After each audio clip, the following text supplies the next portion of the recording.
Yeah, so I got the Zoom calls going. I just got the YouTube link. I was about to tag it in that same email that I just sent out. Yeah, so the Zoom meeting got sent out in the email, and I'm about to reply to the same email with the YouTube link. Maybe that's sent from my damn personal email. Accident. Yeah, definitely did.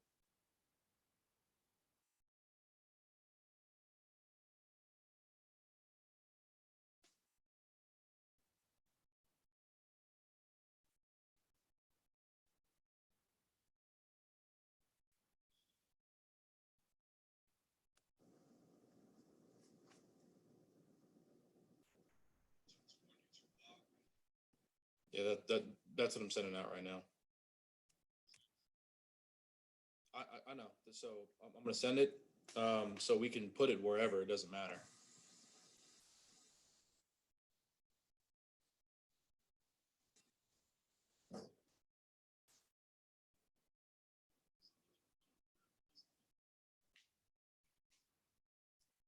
Yeah.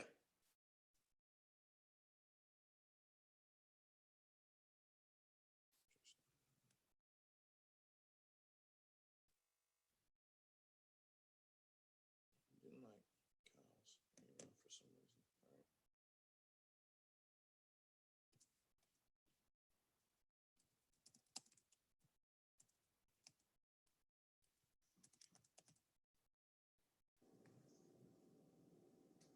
This is his YouTube account. This is the only one that we had that was verified that would allow us to get in live stream. YouTube link.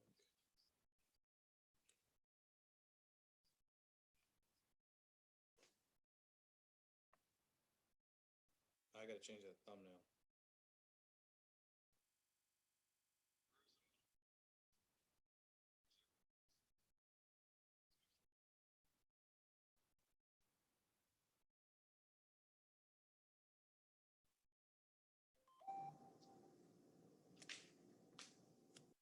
Sean's, I mean, he's right here.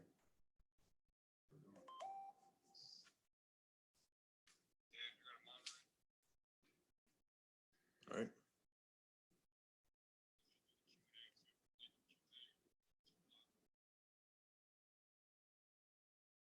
I'm sorry.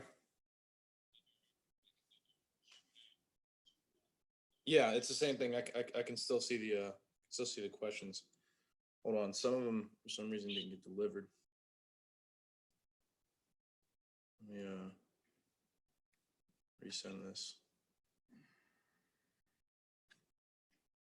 Invite.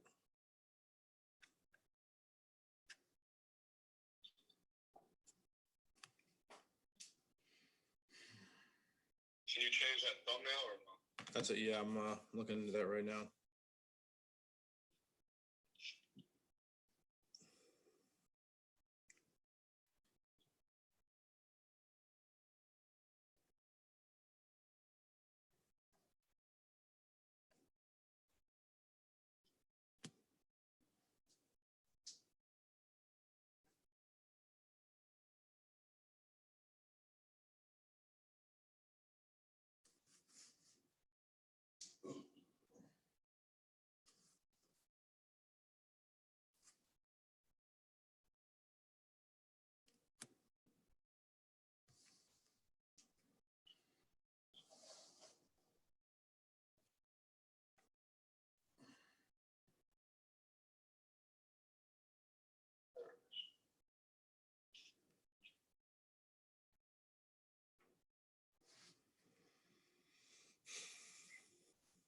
You didn't get in, or you didn't get the link. No, I'm talking to Sean.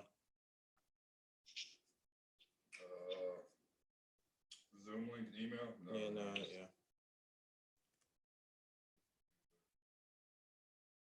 FASCIONE, right? FACIONE,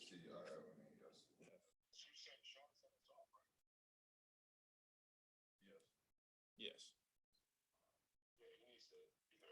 Your computer or No, yeah, that's it. He's operating off of this one too. It's Um, So what we'll do is, while they're going, cut your audio and stop your mic. You know what I'm saying? You muted. Just like that. See what I'm saying? Yep. So now you should be able to do shit. See shit. Where's Zach at? he just I just let him in. admitted.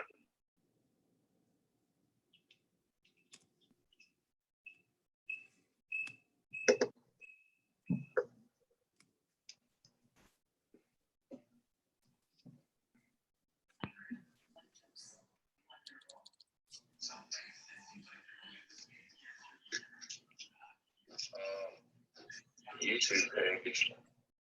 Hold on.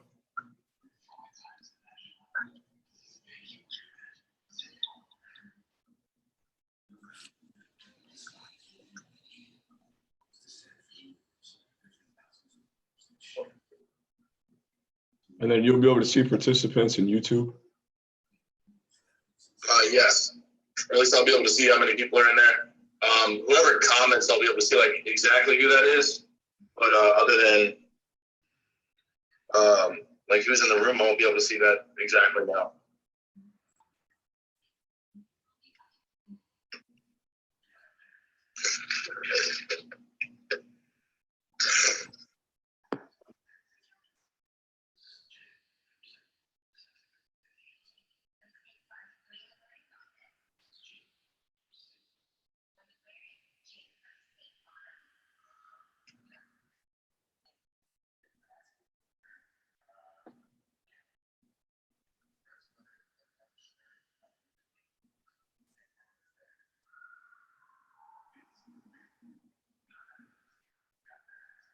I'm sending the link out to Kyle and Connor right now.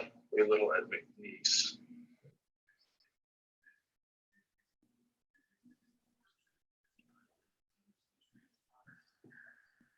Where's Gino? Yeah.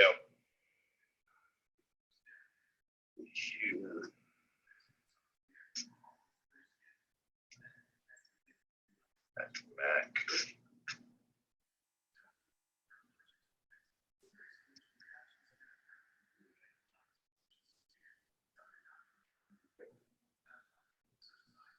.org.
How come the link when you put it on Instagram, it doesn't bring you right to it? Where does it go? It doesn't go anywhere. I mean, it's up and live right now, and it says there's 4 people watching. So I think everyone got in. Gino's saying it won't let him join. I think he just. Hold on. Oh, yeah. Hold on, Gino. Relax.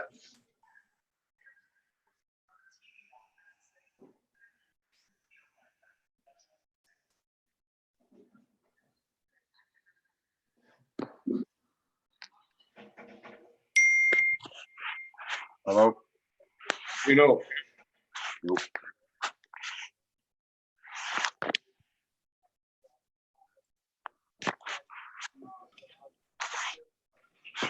Yo, but you have your audio. Joe, do you have your audio on the, can you hear me? Yep. Alert from So your when, disk is almost full. get the whole thing going. what the hell is that? All right, let's get audio check. Gino, can you hear? Yep. Are you on the iPad or are you on your phone? I'm on iPad. Can you cut it sideways? Yeah, it's sideways right there. Turn off the rotation lock so it'll go.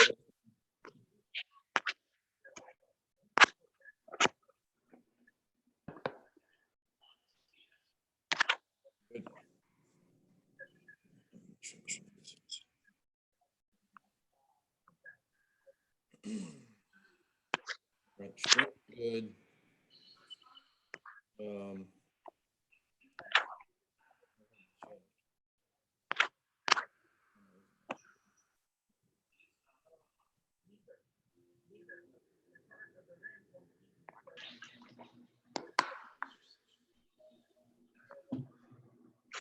Live chat's good.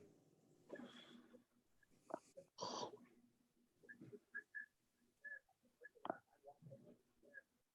some reason, Connor's email keeps kicking back. It's chughes@macacademy.org.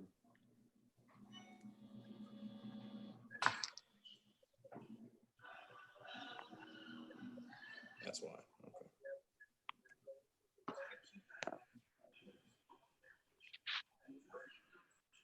Yeah, no, yeah. Down there.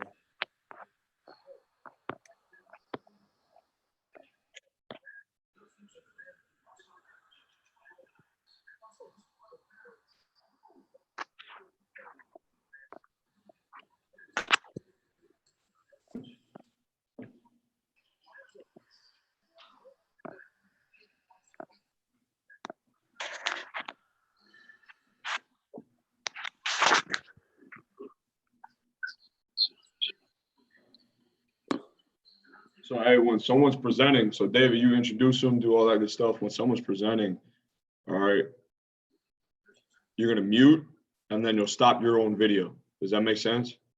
Absolutely. So I basically just click their pane and it shoots over to the main. And Yeah, then that's what I'm saying. You run it however you got to do it. I'm saying for everyone else on the other line, so you don't hear your voice during their presentation. understood. All right. You said stop the video as well? Yes.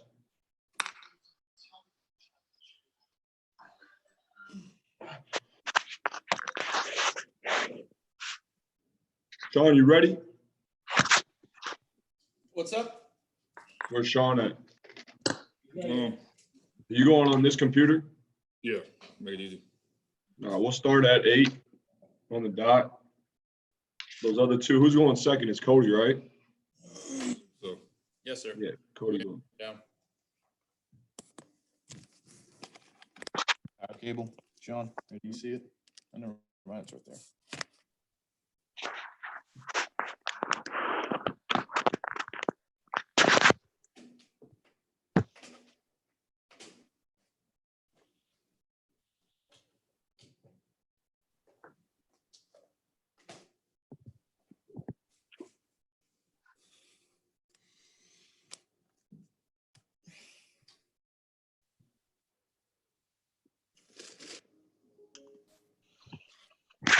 All right, Cody's number. Perfect.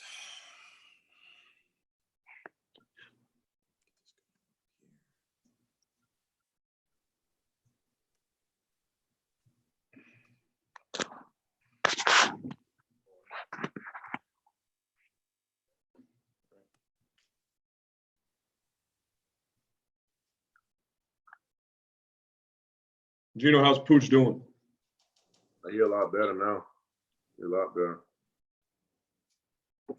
There you go. You ain't got no cough, do you? Nah, this cough, that's the last thing he had was just that damn cough. Just But won't yeah. go away, huh? It done died down now. And you lose a sense of smell? For me? No, him. Did you ask him? Nah, I didn't, but I mean, I was telling Dave that he looked like last week, he looked bad. He was like super pale, like pink eye. He looked bad, but you know, He had pink eye? yeah, he was fucked up. Damn. He got all the bad stuff. Yeah. Everything is fucked up. No, you remember we're live.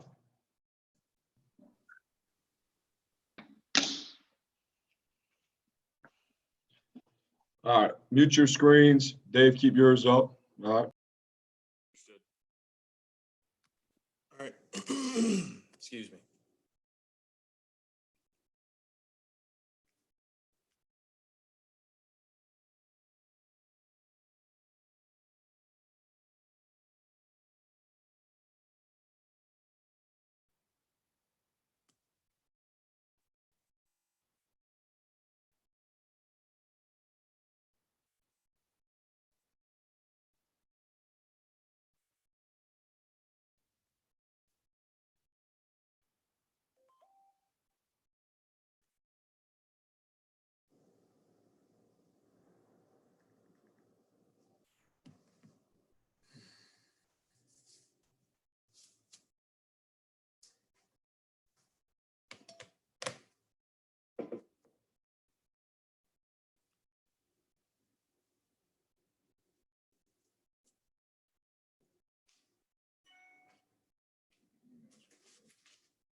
All right, everybody, welcome. This is the 2020 FAU Strength and Conditioning lecture that we're going to be giving online. It should be going live right now on YouTube. We're going to start off the day with a couple of speakers. Starting off will be Sean Fatih. We're going to go down the list for about 3 speakers in a row, go for about 3 hours, take a break, and then we're going to come back and finish off the day. 4 more. We got a whole day that's going right now.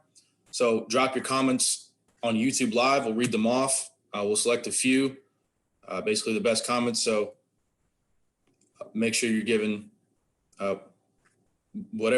any questions that you have during the lecture or going forward, just shoot them in there. We'll be able to read them off and then answer at the end.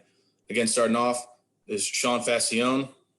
I'll go ahead and give the mic over to him.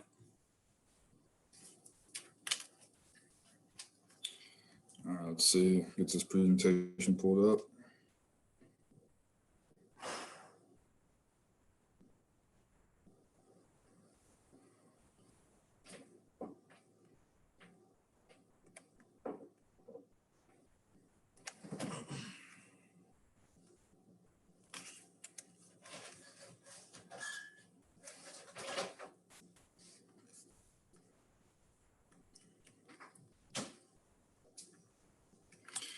right, so here we go.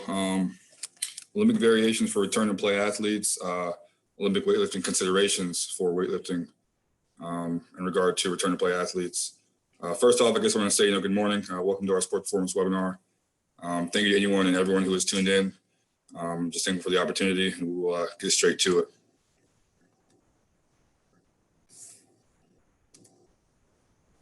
So today we will talk about purpose of return to play, sports performance chain, role, philosophy, process of return to play, general mobility and range of motion restrictions, Olympic weightlifting as far as our rhyme and reason, variations for team sports, variations for return to play athletes, and then I'll run down and give you guys a general recap.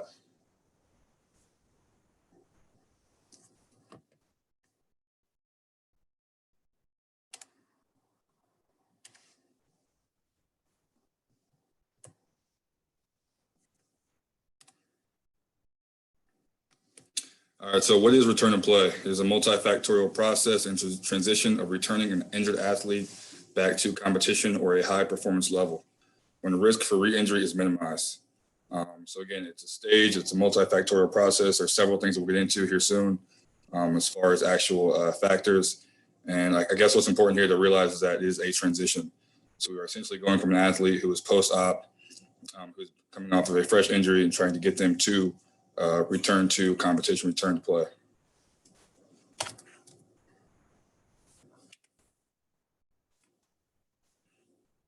So there's extensive research, right, on cardiovascular abnormalities and brain spinal trauma.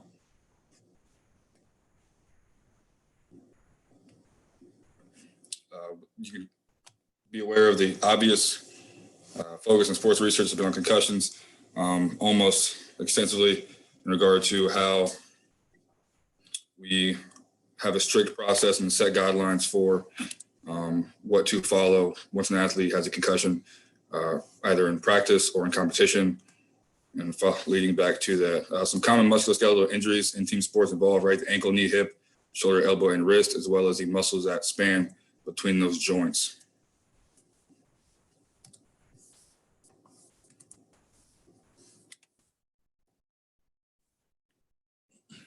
So the issue is that there's a lack of sufficient return to play structure specific to sports performance for musculoskeletal injury. There isn't a set line of rules or guidelines for what the proper process is to get an athlete from injury back to the field. And of course, every situation, every athlete is context specific.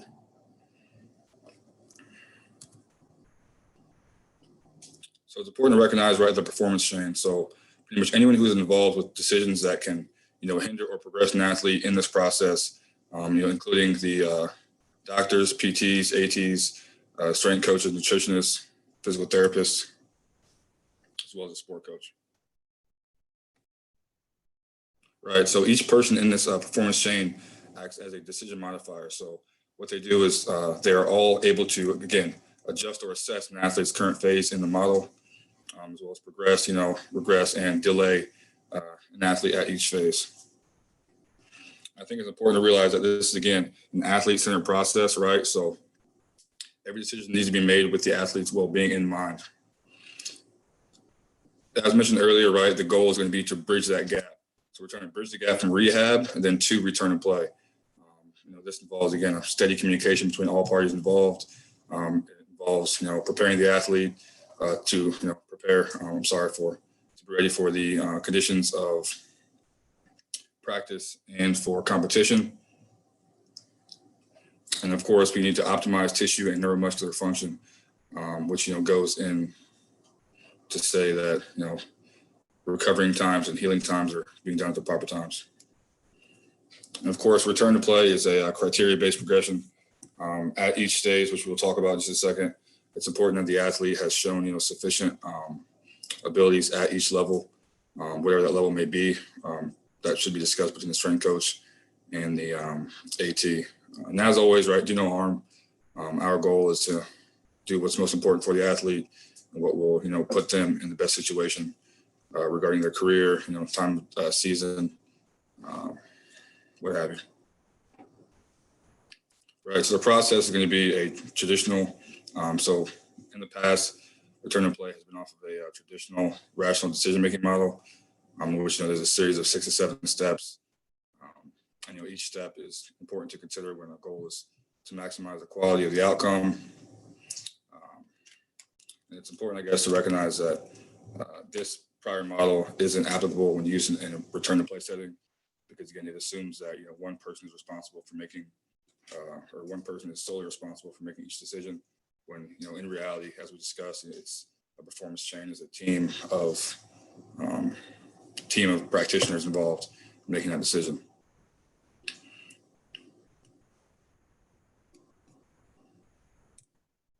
Right. So again, we're talking about bridging that gap, from rehab to return to play or return to competition.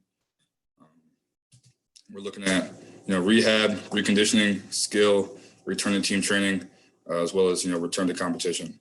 So in the process of bridging this gap, right, we're looking at all members of that performance chain need to have, thorough communication, because every decision is interrelated. Whether it is from an AT making a decision about the schedule within a week, or an athlete specific timeline, post surgery, or coming right after a rehab session and then going into a strength session.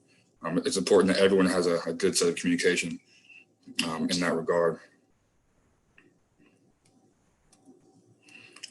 And again, just kind of trying to reiterate and give you guys a better visual or a better illustration of what this athlete-centered model should look like. So at each phase, or at each red arrow, going from your rehab, reconditioning, and so on, it always tails back to the athlete. So again, when we're going from rehab to reconditioning, okay, is the athlete prepared for this? Has the athlete, met that certain criteria-based progression, which has been communicated prior to even starting in return to play? And going from reconditioning to skill, okay, has the athlete, again, does the athlete feel confident? Does the athlete feel comfortable? Do they distribute, do they demonstrate certain qualities that would be necessary for a reconditioned athlete before moving into, skill? Getting straight to it, again, rehab, it's an active process of communication between all parties in that chain. And it's important to establish a certain set of goals prior to, starting rehab and prior to starting the reconditioning process and skills process, and, return to team training, and of course, a return to competition. So it is a controlled timeline outside of typically the strength coach's hands. And that's just the reality of it. We'd like to think that, once we get them in the weight room and we're able to work with them and get hands-on as far as whether it just be, simple single joint exercises, or whether it is, working the, contralateral, cross education of different limbs. We'd like to think once we have the athlete that we kind of control that timeline, but the reality is that that's not the case at all. What we do is we, again, communication. We operate within the best line of whatever, the AT or the doctor gives us, whether we have 3 weeks to work our best to hit a certain criteria. That's what we're trying to do. And then, again, just having that aligned approach, stage specific objectives, right? Really hammering on that, because I think it's important that we understand that. And then I kind of touched on training surrounding areas. If an athlete, has a lower limb injury, there's, isn't much reason why they shouldn't be training upper extremity to some extent.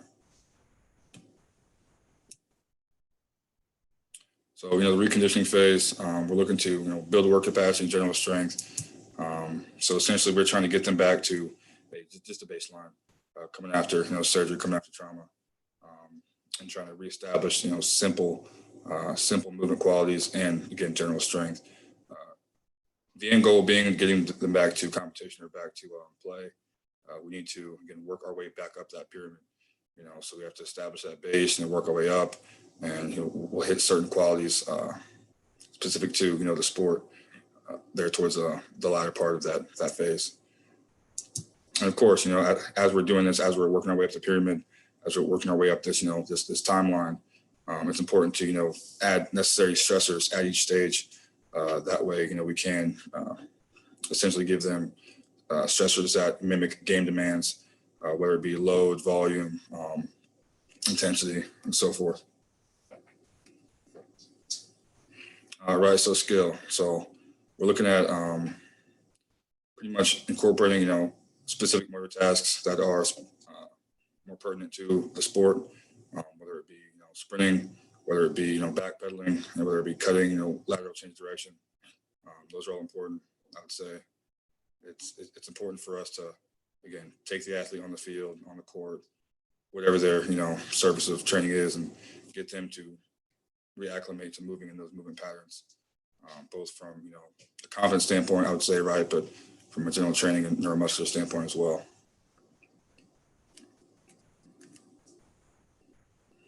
And after we have established a certain set of skills, agreed upon, again, once they've been established prior to even starting, it's important to look at returning team training.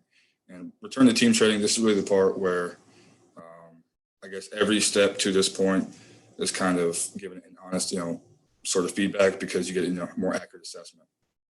You're looking at, did the progressions we've put them through in the past 4 to 6 weeks, have those been effective? And the way to measure that, again, is of course to see how the athlete responds in those team training environments.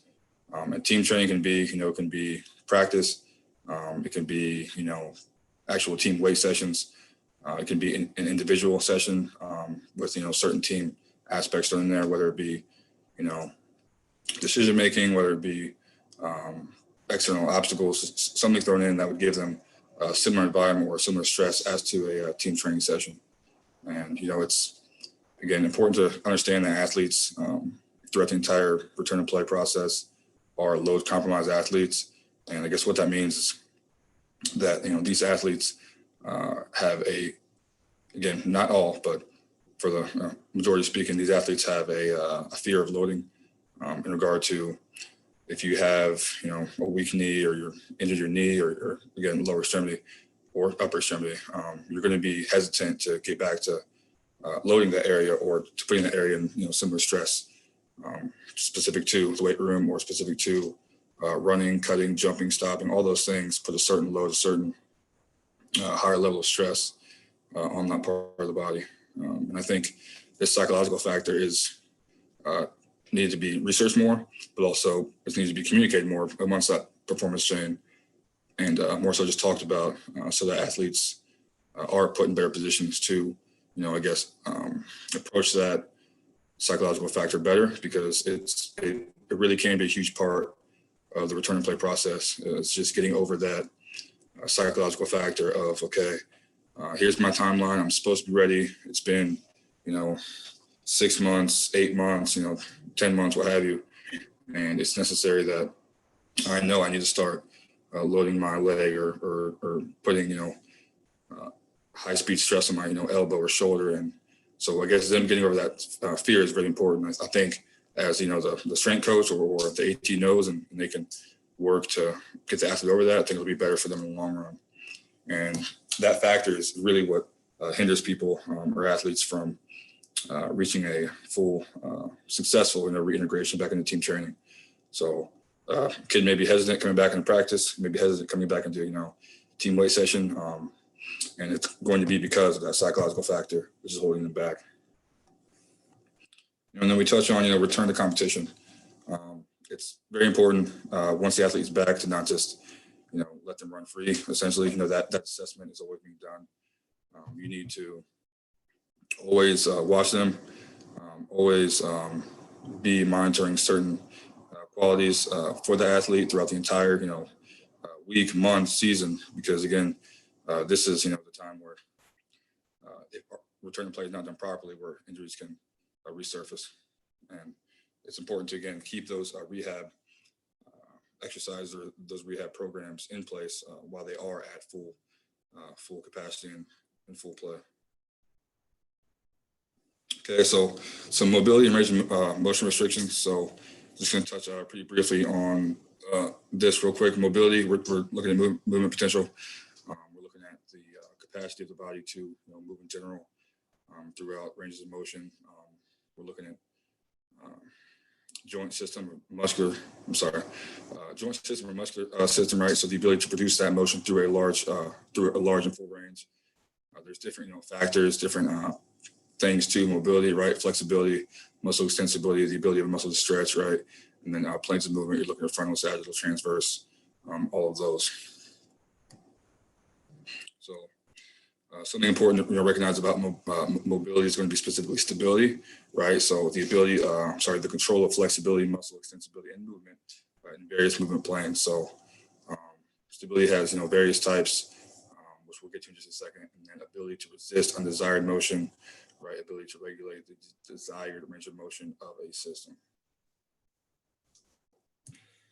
Right, so we talked on types of stability, okay, passive, active, static, and dynamic.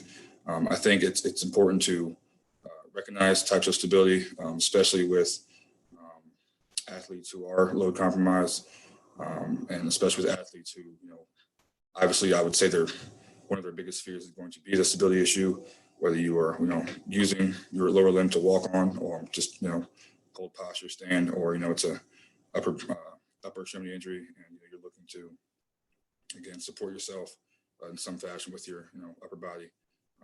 Stability is important to recognize. Right, so in specific context to return to play, right, our goal is to reintroduce movement skills to these athletes after, coming from surgery and coming from a long delay of inactivity. And it's important to, express the greatest mobility and stability tolerable appropriate per phase.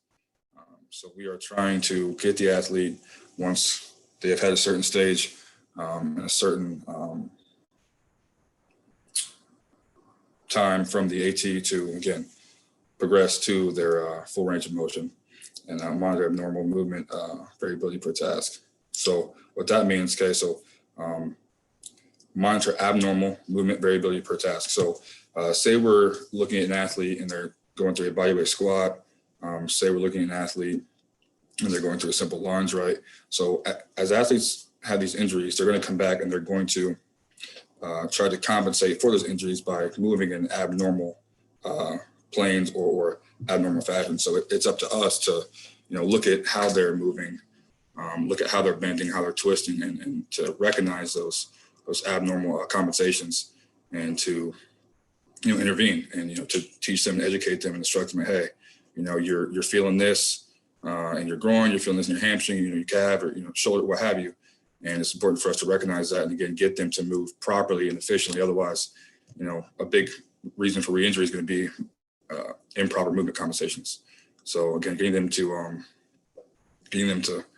learn efficient ways to move is going to be critical. And even, to add to this, a potential movement screen, even prior to doing Olympic lifts, which we'll get into. So, again, the movement screen to me is just going to be, can this athlete check off every box that we've talked about in that criteria-based progression, which, again, was communicated between the performance chain. So Olympic weightlifting, right, rhyme and reason. So this is where I may lose some of you just because, we're utilizing barbell and Olympic weightlifting because it creates the strongest and most powerful athletes. That's plain and simple. Somewhat to, paraphrase the system here, we're trying to generate maximal power and explosive strength throughout the entire body through long ranges of motion. Us, we believe, barbell movements, Olympic weightlifting, it is the, best bang for your buck. If you have it, you have resources to it, and, you're adequately able to teach it, there aren't very many things out there that are better and more efficient for, producing those qualities. CNS is king, right? So you're talking about bang for your buck and exercise selection. We believe that Olympic weightlifting movements, they are at the top, and also they are at the top as far as, CNS involvement. And so getting the body to, use as many muscle fibers and to fire as many motor units as possible. There are not many other exercises above that, outside of jumping, sprinting, and throwing at high velocities. And again, this comes down to our team training philosophy, which is going to be emphasizing speed and power. We use Olympic weightlifting movements, because they are a great tool in developing those qualities, those attributes. And again, it's important to see that they are a tool, a requirement. So it's just something else to add to your toolbox. With that, right, use common sense. Okay, use common sense in regard to if an athlete or if a coach is not able to properly or accurately use those tools, then don't use them. Speed and power can be achieved in other ways. But again, for us as a staff, as a team, our philosophy, we believe that speed and power can be best created through a weight room setting by using these movements.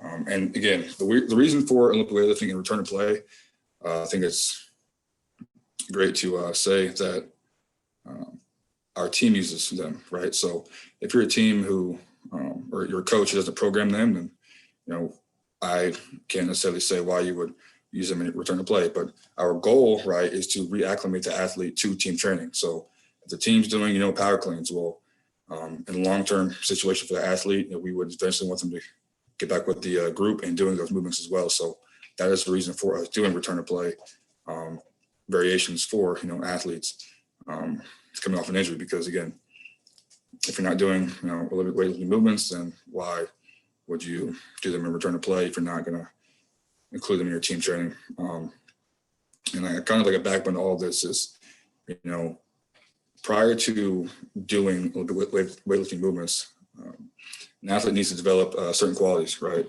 So you can't, or you shouldn't, go straight to a clean, if you haven't developed the proper movement patterns for a squat, or a hinge, if you don't have basic strength qualities for, press or row, or even just have somewhat of a foundation of, core stability, then, it's going to be tough to, one, try to justify, to the AT, to the sport coach why you're doing those movements, but as well as going to be tough to, get the athlete in a safe position and doing Olympic weightlifting. Right, so basic selection can be based on three things, okay? I touched on one of them earlier, so we're talking about care of the sport, right? Will doing this movement, right, transfer positively to the sport, right? Will I get quality from this movement, from this exercise that can be directly used, for the sport? I think that's important to look at, ability of an athlete, right? So training age level, just touched on a little bit as well. We're looking at, again, does this athlete have basic foundation of training? Does the athlete have, I guess, the mental capacity to, take coaching throughout the movement, or can the athlete receive information, to self-correct themselves during the movement? And it's important to, see the ability of an athlete to have that for their safety, and safety ties into the next point, the ability of the coach and staff. So again, our staff philosophy is going to be, we utilize Olympic weightlifting movements. But if your staff, is not confident in doing that as well, then I wouldn't do them. You look at the safety of being able to, look at the safety of being able to, effectively coach those movements through a progression. So the common, issue and the common story is that high school strength coaches or high school sport coaches having their kids do cleans and it doesn't look good. And they have poor movement compensations, kids are getting hurt, and it's blowing up all over social media, right? So that comes into the situation of where if that, strength coach or that, sport coach could just properly teach the movement, it wouldn't be an issue.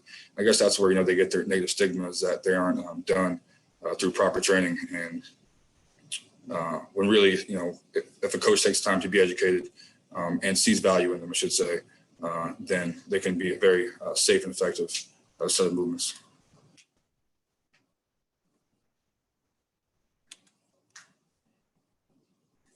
Right, so some variation for team sports, okay? Common ones, just about all of them. Looking at clean, power clean, a hang, what could be a power clean, snatch, power snatch, hang, could be a power snatch, and power jerk or split jerk. So the clean movement, right, you're looking to move the bar from the floor, catch it in the front rack position on your shoulders, while a clean would be full squats. You're looking to catch it at the bottom, work yourself all the way up. The difference, I should say, between full or power is going to be that you're going to catch power primarily in a quarter squat position, or right with your hip just above the knee, above breaking parallel. And again, so it's a variation for team sports. Really, the common ones are going to be your clean, power clean, right? Probably hang clean as well. And then, I would say too that power snatch is becoming more common in the collegiate setting as well, depending on the coach, depending on the team, and time of year. So to speak very generally here, right, in regard to return to play athletes, because again, I think it is a very context specific conversation to have. You're going to teach a general top-down approach, again, specific to the athlete. So say a top-down approach isn't going to be ideal for an athlete with a shoulder or upper extremity injury. Again, that's something that the prior foundational strength and skill quality would need to be established from the rehab or reconditioning stages and skill stages prior to doing the top-down approach of any lift. And top-down approach of a lift, I guess I should say, just means say for a clean, right? You're catching a clean, front rack position on your shoulders. So you would start from that skill and work yourself down, right? So you're going from a limited range of motion to a full or a larger range of motion as you work each position. The bar moves closer to the floor at the start of the lift. And like I said, it's going to be very extremely specific. You're looking at, if it is a lower body injury, like I said, typically top-down approach, upper body injury, or some form of issue with that receiving position, then a down up position or down up approach would be ideal, and we'll get into that in just a second. Volume load accumulation, right? So for return to play athletes, it's very, very critical again to establish a safe, efficient movement pattern for each lift or each Olympic weightlifting movement, and then repeat that movement, right? So add volume to it, get load accumulated from a volume standpoint first. Then, of course, I touched on it earlier as well, optimal tissue and neuromuscular function. So again, what is the adaptation that you're trying to drive, right? So you're talking about the CNS being king, you're talking about the best bang for your buck. So ensuring that whatever you're trying to train with that athlete or whatever you're trying to get achieved by doing an Olympic weightlifting movement, make sure that, again, the tissues required to perform that movement are, one, right, healed, and then, two, they are being trained in appropriate fashion. And I touched on it slightly about, a bottom to top approach, pulls. So pulls to me are critical, or they can be a big tool for return play athletes for a few things, right? So it can be from the floor or from blocks, right? So you can pull the bar from the floor, from blocks, from pads. And what that does is it changes the range of motion, right? So less range of motion, easier to teach, easier to get acclimated to, easier to, get a certain training stimulus from. So less range of motion, you can load it more, right? So I would say pulls are more load friendly. And again, every time you're doing a pull, similar as to any Olympic lift, it's going to be explosive speed emphasis. So you're trying to, again, reteach an athlete to generate force or large forces through the ground. And I think pulls are a great way to do that. Before I go to the next slide here, just want to recap on what we're looking at and talking about. And again, everything's very context specific. I want to open it up here soon for questions or comments for whatever time we have. And because it's touchy to say, right, what specific variation to do for your athlete and their injury, even based off the injury. So say it's a shoulder injury. Okay, well, it's going to be very specific to that athlete, very specific to, their sport, and very specific to, what type of training the team does, as well as what the athlete's been exposed to.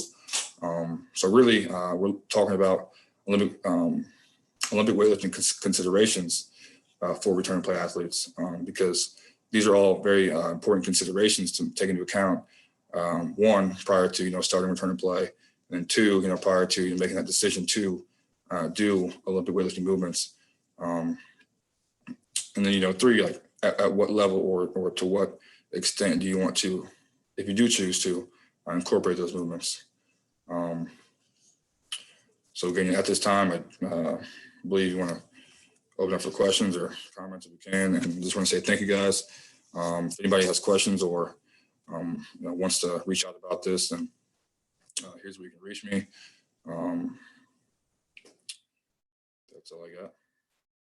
Great job, Sean. I appreciate the presentation. We're going to hold you right there and ask you a couple questions. We got one that popped up in the comment section here in YouTube from Mark. Mark asks, how do you progress to a full catch clean? My skill guys can catch in a full squat, but my bigs have problems dropping down quickly after exploding with the hips. So it's kind of a two-parter of one, how do you progress an athlete? And then two, more specifically, how might you use the progressions in your Olympic programming for big, maybe less coordinated athletes, you know, tend to be some of those guys that are closer to the box that don't have some of those snappier qualities. Yeah. So if you're talking about, again, how to progress an athlete to a full clean or to a power clean in general, I would one, you know, have to, it's tough to say without seeing, but, you know, I would have to say, try to find a way to develop each stage or each phase of that movement into a form of a complex. Like I know that's what I'm familiar with is, you know, working different parts of the movement in the complex. That way the athlete can feel, you know, how the bar should move around the body. That way the athlete can feel, you know, how to, I guess, use that, you know, external object of the bar and to get into proper positions and safe positions. You know, you can go from, you know, for your complex will really dictate whether you go from a top-down approach or, you know, from a bottom-up approach. And you should go off of what you are more comfortable with and, you know, what you feel, you know, your athletes will learn best from. And the second part of that question, right? So how do you get into a full clean position, you know, when you don't have coordinated or athletes with great mobility? I think you work on mobility separately. I think, you know, again, within your complex or within your teaching progression, you slow things down. You know, too often people want to rush a clean and they don't get full extension or they don't get into proper, you know, movement, you know, frames or positions. And that is where the coordination aspect kind of goes out the window. So I would say, you know, slow it down and then break it up into steps or phases. Great. I guess moving over to some of the panel questions. Coach Joey asks, what are some of your go-to exercises for guys with upper body injuries? You know, specifically in this realm of Olympic lifting, and any exercises in that purview that would replace Olympic movements. So possibly some variations in there. All right. So again, a student athlete with an upper body or upper extremity injury, it would, you know, be very specific to the injury. So is it a wrist with grip? Is it, you know, forearm, elbow, shoulder, shoulder complex? Like that would be very interesting to, you know that.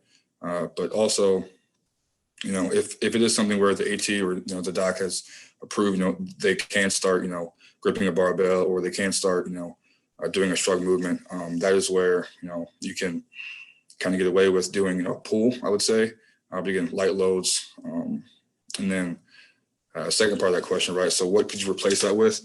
You know, the big ones would be like a barbell jump, you know, trap bar jump, plyometrics, any form of, you know, dynamic movement in which, again, you are achieving a similar movement patterns of, you know, a lift as far as triple extension, triple flexion would be sufficient. All right, next one coming in from T. Salza. Hope I'm saying that right. Do you think a hang high pull can be equally as effective and more secure than a hang clean? Again, I would say it depends on what you're trying to train.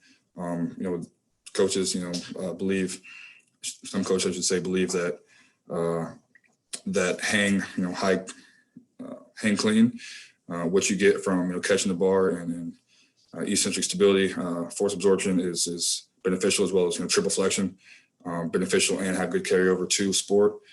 So that would be one quality that they're looking to add in and why they do perform full hang cleans. But a hang high pull, again, if you're talking about just force production and trying to create, you know, max peak force and generating that through the ground, I think a hang high clean is very effective. Again, it just depends on, you know, what's your team philosophy. Do you guys not catch in your cleans? Is it a certain time of the year? That's going to tell you when and how you want to do certain exercises. All right, next question. So Jazz Calloway asks, if an athlete has trouble holding on the front rack due to something like their wrist mobility and the limitations in that, do you still work cleans, or do you find some sort of alternative in your general exercises? So I guess I would ask, is it due to mobility? Is it due to pain, like actually from an injury? And that's where, again, if they can't hold that front rack, then that is where you look to either supplement different exercises and still achieve those qualities that we're trying to get with, Olympic lifts, explosive strength, and speed.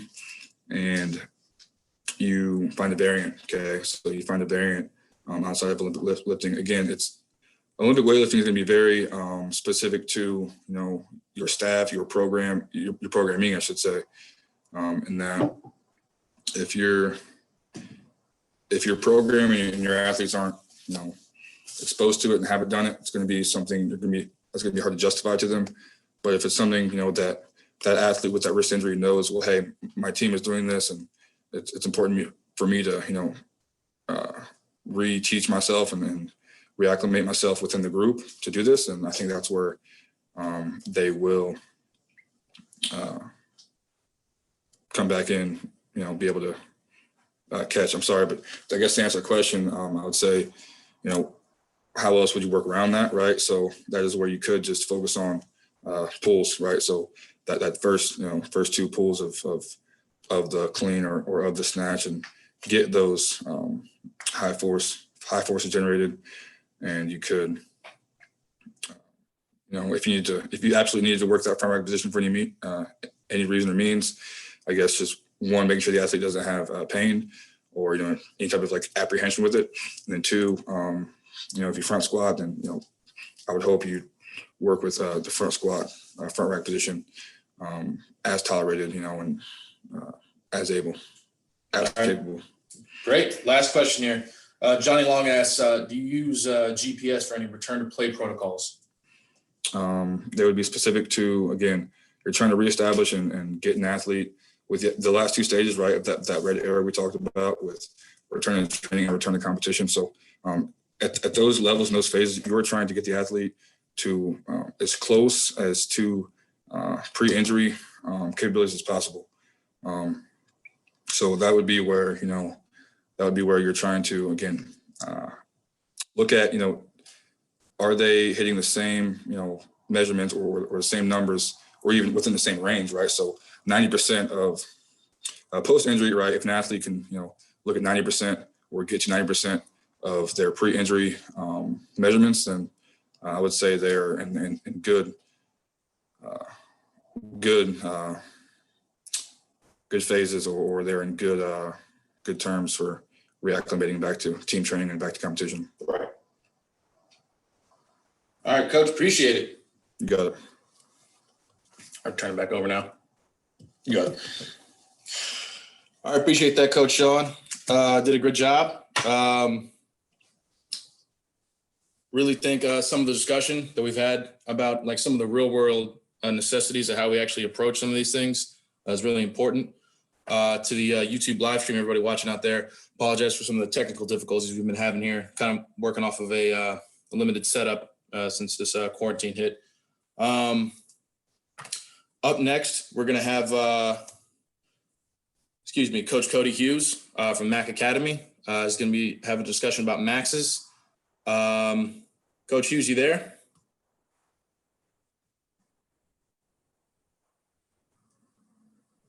Let's see if we can get his screen turned over.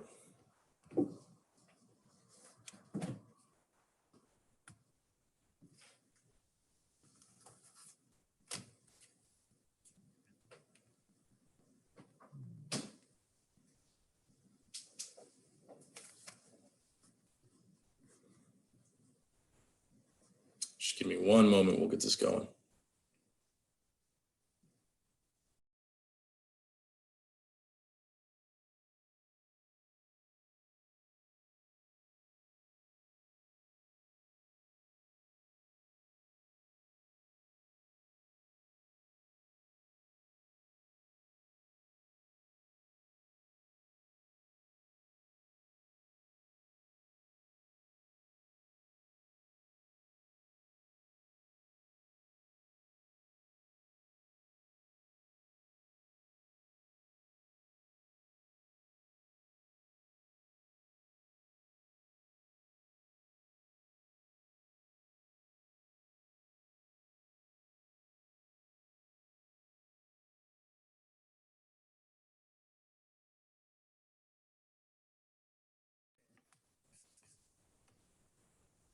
right, we're going to be going live here soon. Coach Hughes will be up back on the stream.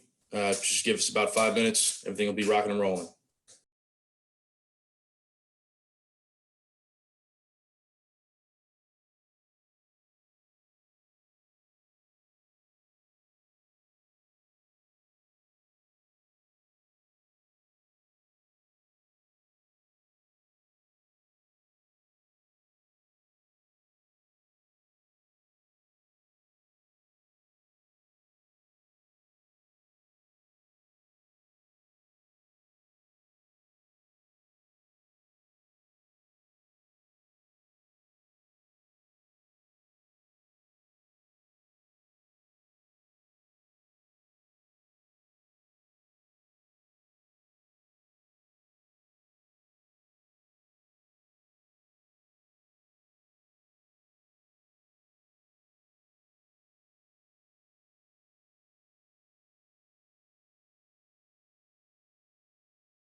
Coach, I'm on. I'm ready to roll.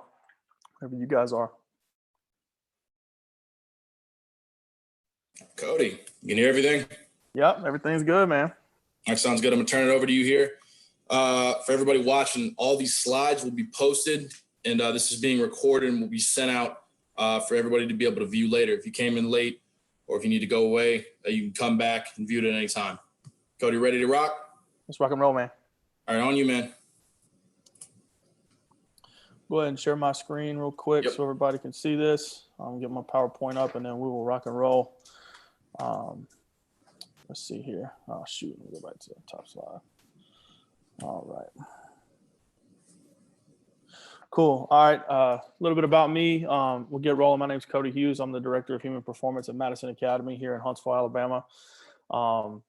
I'm just today I'm going to talk about Training Max auto-regulation made simple, no Tendo required. Okay, it's going to be a great topic because I think that Training Maxes get butchered all the time. It's something I've come across, something that I had to, out of necessity, I had to figure out because I just had all these questions. I needed some answers on how to make these adjustments on the fly and how to make sure that I'm being as accurate as possible to make sure I know what I'm training. We're gonna go through this, and if you guys have questions at the end, I'd be glad to answer at the end. A little bit about me. I'm I've coached at just about every level, man. I've been, I've been involved with SEC football. I was an assistant director at the Division I level at the FCS. I've been at the D2 level. I've coached little kids, and now I'm at the high school level. But I would be remiss if I didn't go about this without thanking my mentors and all the people that have really helped me along the way. This is where they're at now. They really helped me at every stop that I've been at. Zach Ackenberger at Florida, Riley Allen at Ole Miss, Nate Peoples at Texas, Joseph Boyd with the Air Force Special Ops, Ben Souders at Georgia, Kyle Little at McNeese State, Alan Bishop over at Houston, and then my head football coach, Bob Gotze, here at Madison Academy. A bigger thank you's got to go out to my wife and my family. I wouldn't be doing this if it wasn't without them and their support. There's nothing better in this life than being able to come home to those three right there, my dog, my wife, and my son, Beckham. Just had to shout them out. So here we go. One question that I saw that needs to be asked in every single program, Joey threw out on the Coaches vs. COVID webinar a few days ago. Are you training what you think you are training? That's a huge, huge question everybody needs to ask. And as we go through this, you guys are going to see why it's so important that your training max become accurate. And I'm going to give you some tools. If you don't have tendos, if you don't have push bands, if you don't have gym aware, that there's a way that you can get as close as possible without guessing. A couple of quotes here I want to start with. There are 100 ways to skin a cat, but only a few good ways, right? People talk about, oh, well, there's multiple ways to get certain training effects. Oh, well, there's multiple ways to get to California from Huntsville, Alabama. Well, you know what? There's only a few good ways to get there the right way. If I'm trying to go down and see the guys at FAU down in Boca, if I take the route to Texas, I can probably still get there, but it's going to take me a whole lot longer. Next quote, we have always believed that if there is an opportunity to learn something that will provide a competitive edge, it would be wrong to pursue it. Al Miller from The System, which is an unbelievable book if you haven't read it yet. Basically what this is saying is that you got to have a growth mindset in order to always provide what's best for your athletes. Even these guys back in the day were always looking for something, always looking for an edge, always looking to pursue it, always looking to learn. It's a big danger in our field if you always believe that this is the way we've always done it. And then the last one, probably the most important quote that's going to lead right into this presentation, is that confirmation bias is the tendency to give more weight to evidence that confirms our beliefs than to evidence that challenges them, from Catherine Scholes. Confirmation bias is all over the field, guys. Okay, there are always a lot of coaches that want to believe in one thing. They only find things that are going to confirm that, instead of the great coaches out there are going to look for evidence that challenges it, because if it stands up to those challenges over time, then you're on to something, right? If you stick with it, you believe in it, you see results from where you're at on the floor, down in the trenches, and looking for things that are going to confirm it, that's what we should be looking for. So what is a training max, right? It's a rough projection of a 1RM used to prescribe specific volume and intensity zones to elicit specific training effects. Okay, look, this is not necessarily a 1RM estimator. There's a lot of things that go into this, okay? The training max is simply the number that you train off of, right? Whenever you're writing programs, if you're writing programs off a percentage-based program, you got to have something to go off of, right? But it always comes down to, movement skill level and biomotor abilities, right? So it's a whole lot easier to project a max for a lift that's not near as complex. If you've got a young athlete that's still struggling with the clean, and you use these tools right here to try to project the training max the right way, it might not be as accurate for what they can actually hit for a 1RM, but it may be accurate for what they can train off of right now. It also can come down to fiber type dominance. Coach Alan Bishop talks about this all the time. This is a whole lot more prevalent even when it comes to like training female athletes. If you project, let's say like on a really good day, now let's say everything's out the window, right? You got, the lift, the technique's there, you're recovered, your CNS is in the right spot. If you got 90% of your 1RM, you're more than likely going to hit it around 4 reps on a really good day, right? That doesn't mean we always operate at 100%, but if you are, somewhere around there. But sometimes people that have more of a type 2 dominance may actually hit that number for like 5, but that might not mean that just because they hit it for one more rep that their 1RM may be higher than what it's actually projecting, right? So there's a lot of coaching and and qualitative skill needed to be happening during all this. And you got to always make sure you're checking yourself as you go. I want you guys to understand, you got to be a coach, man. There's no foolproof way. You got to have an eye. You got to make adjustments. This is just a way to get you really close in the ballpark so you can stay consistent. So here's some common routes I see in strength conditioning in order to get a training max. All right. The first one is I see coaches, they just start training without any training max, and they don't even program, without it. There's no intensities ever prescribed. They just go off RPE and movement. And guys, if you think that that's not prevalent, even at the highest level, it is. I've seen it happen. Not that there's anything wrong with that, but to me, I just feel like you're shooting a sawed off in order of trying to chase adaptations you can't really see. Other schools and other programs, they test 1RM early, and then they test again at the end of the semester just to see results. It's a very elementary way to look at it. It's a big time trap you can fall into to see if your program is working, especially if that's really only one of your metrics to see. This happens a lot at my level here at the high school level, where we got a max to get a baseline. We got to work out, and we got to max at the end to see improvement, right? The thought process originally for coaches, especially high school football coaches, that it's on the right track, but there's a whole lot more variables involved that we have to pay attention to, that we have to be involved with in order to see progress towards sport, right? Remember, we're not training Olympic weightlifters. All right, some coaches test whatever RM, right? So they may test a 3RM, a 5RM, and they project and go from there. All right, kind of the same thing as testing a 1RM early. And then some coaches, which I think is what a lot of people do, is that they test whatever their test may be. It could be a multiple rep max, it could be a 1 rep max. It could be, just something to get a baseline, and then they guess as they go. So like if they train for 2 weeks, 3 weeks, and they see that bar snapping, they're like, hey man, bump him 10, go up, right? That's probably the next best way where coaches are doing it. And I know a lot of coaches probably have a really good eye for that. But to me, I'm just like, man, I don't like that. I got to have answers. I want to have a systematic approach that gets me in a better ballpark. And then I can tweak and make small changes from there, right? And if you happen to have, a velocity-based training tool like GymAware, Tendo unit, push band, whatever it is, and a lot of coaches like to auto-regulate with velocity zones in order to get their effect.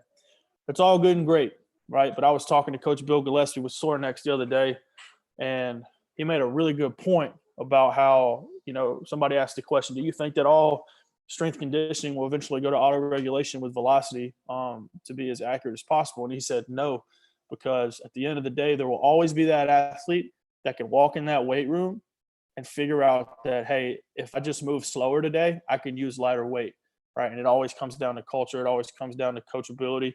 It always comes down to knowing your athletes. So there's always got to be some type of balance there. That's why I believe that velocity-based training can be great, but you also have to, I'd like to tie it in with intensity that way, and then alongside with your coaching ability and your culture and the standards that you have in training in order to get as close as you can to eliciting the best adaptations that you can. All right, training maxes get butchered, okay? One of the things I want to cover here is Goodhart's Law. This is an awesome law that one of my buddies, Taylor Quick, actually brought up to me. That I think hits the nail on the head when it comes to chasing numbers. All right, so Goodhart's Law states, once a measure becomes a target, it ceases to be a good measure, okay? And for example, what that truly means is, let's say we look at it this way. Let's say your head coach really wants to see improvement, and the only way he can see improvement is 1RMs and PRs, okay? So, and then the coach doesn't know any other way to do that than to increase 1 rep max. So they're gonna get a 1 rep max, and then they're going to train, right? And then in order for him to keep his job, right? And then even in some situations, like Coach Gillespie told me when he was with the Seahawks, that at the end of the year, if the kids didn't hit a PR they had to have a personal meeting with the head coach to tell them why. So when the whole atmosphere and the target of training is to increase PRs, compensations happen, right? Ranges of motion are going to get short just to get that target to achieve that. And then no longer can this be a good measure of training, right? It's gonna bastardize everything that we do. It's gonna cheat everything from range of motion, the training effect you're gonna get across the board. And I think this happens way too often in our field, man. This is something that's got to be worked on, and it's got to be seen better that we're training for training effect onto the field, not necessarily trying to get a better 1RM. I'm not saying that 1RMs are bad, guys. Like, I think testing is important. It's just a matter of how you go about it. And I'm just going to show you my way today and how I've gone about it and how I've actually seen results over some time. So here's the deal. Like, not even Olympians focus on their 1RM that much, right? In the system, they talk about the Soviet program analysis. When they went back and looked at it, A.S. Medvedev, I think is his name, his work found that around 68% of his total volume in training were performed between 70 and 85% of 1RM. Only 5% of that total volume were ever over 90%. Hey, and this was in a sport where that number actually mattered, right? So this is how they won gold medals, by hitting a 1RM. It was super specific, right? Set principle right there. Even that was their goal, and they didn't even train all the time trying to hit a PR. That wasn't always their goal, right? And they got most of their adaptations from 70 to 85%. So why in the world, as us as coaches trying to set PRs or trying to chase numbers, when even the people that did this the best in the research and the people who have done it before us weren't even doing that. So look at the domino effect, all right? So this is what I was talking about earlier with Goodhart's Law. Like, this is what I see happen quite often, especially at the high school level, right? There's some great coaches all over the country that are doing this the right way. I want to make sure they don't go unnoticed. But this is something that's happening, and people wonder why they feel like crap on the field, or why guys are sore, or why low backs hurt, or why we're not getting better. They have this false reality, right? So you set the 1RM as your main KPI, your key performance indicator, and they say the head coach demands to see PRs, right? Strength coach preaches 1RM improvement. Athletes know that they're going to get chewed if the PR is not met, so athletes are going to cheat movements and do whatever it takes. They're going to take the least path of resistance to get that PR, whether it means cheating range of motion, using weights that they weren't supposed to be using, and then from that comes a false implication of improvement. Even if you did see that number go up, what if your range of motion was shortened by 20%? Then it's a relative number. It's a relative assessment. Now everything is shot. You don't even know if you got better at that point. And at the end of the day, we're trying to train football players. We're trying to train athletes to get better on the field. We're trying to keep athletes healthy first and foremost. This isn't going to help us get better. So what's the point, right? Measurement is the first step that leads to control and eventually to improvement. If you can't measure something, you can't understand it. If you can't understand it, you can't control it. And if you can't control it, you can't improve it, right? So our job as strength coaches is to be a stress manager and an effect elicitor, all right? So what we're going to do is we're going to place stress over time with a prediction that something's going to come out of it, right? And most of the time, it's enhancing performance on the field, and keeping everybody healthy and building, being robust and building durability. I say it all the time. I'm trying to remember that quote. Somebody told me if what's measured can be managed, what's managed can be maximized. And then over time, if you continue these patterns and stay true to your concepts and stay true to your principles, eventually great strength coaches will be able to predict improvement.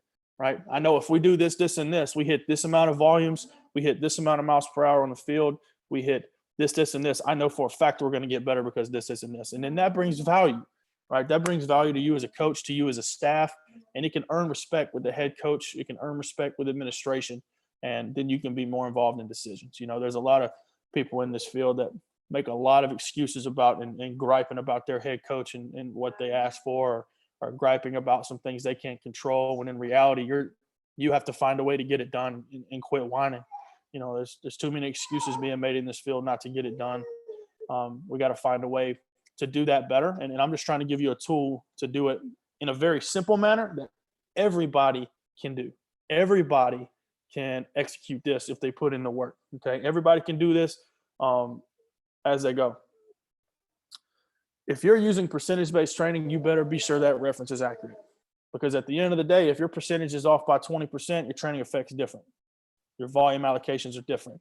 Your intensity is too high for too much volume. Guess what? Your guys are going to be sore. Your guys are going to be hurt. Practice is going to suck, right? If you're not always evaluating, always assessing, always monitoring, you're going to be in a bad spot. And we can't afford that, man. One bad training session, one thing that's off, cause one of your players to get hurt, and now they're sitting on the bench. Ain't nobody being helped. right? I say at the bottom of my slides, it's my philosophy straight up. I stole this from Alan Bishop and I stole this from Gary Schofield. It says health drives performance, play more, play better. That's all we're trying to do, man. Trying to drive health, keep us healthy, keep us on the field, perform well. I want our guys to play more and play even better after every single session. So what do we do from there? All right, now we're going to get down to the nuts and bolts of this. Number one, I believe if you've got a new group and you taking over a new program, and I understand that, you know, this doesn't always apply. You can do this if you can, but to me, you don't have time to waste, man. Just start training, right? And if you have some previous numbers available, work off 85 to 90% of that number and go, because you never want to assume that their technique and their standards were great. And at the end of the day, if you train off a lower training max, you're looking for more bar speed anyway. You have a much better chance of getting some training effect early, even while your maxes aren't accurate. If you take a whole week just to get baseline testing, you lost a whole week of training, right? I mean, especially in college football, man, you don't have much time, right? You got to get things done. You got the next things coming up next, right? You got spring ball coming up, then you got camp, and then you got the season, right? And then you got all these things coming up. You got to make sure your guys are prepared because the sport is so high demanding. Once you start training, the most important thing next is that you have to demand and establish standards of training. I cannot emphasize this enough, right? I've seen this done at a very high level across the board with some great coaches.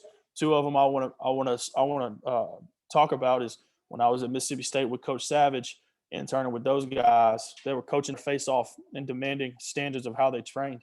When I was at Colorado State, watching Joey when he was coaching, just a lot of intensity of making sure things are right.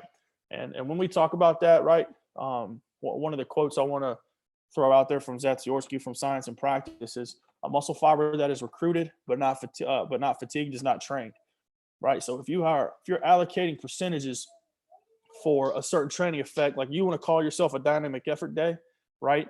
And they're rolling 60% for multiple sets of low volume for sets of 2, sets of 3s, but their intent's not there to drive the velocity. You're not getting the same training effect, right? You're gonna see a lot of guys that are just, oh, it's light, I need to get it up.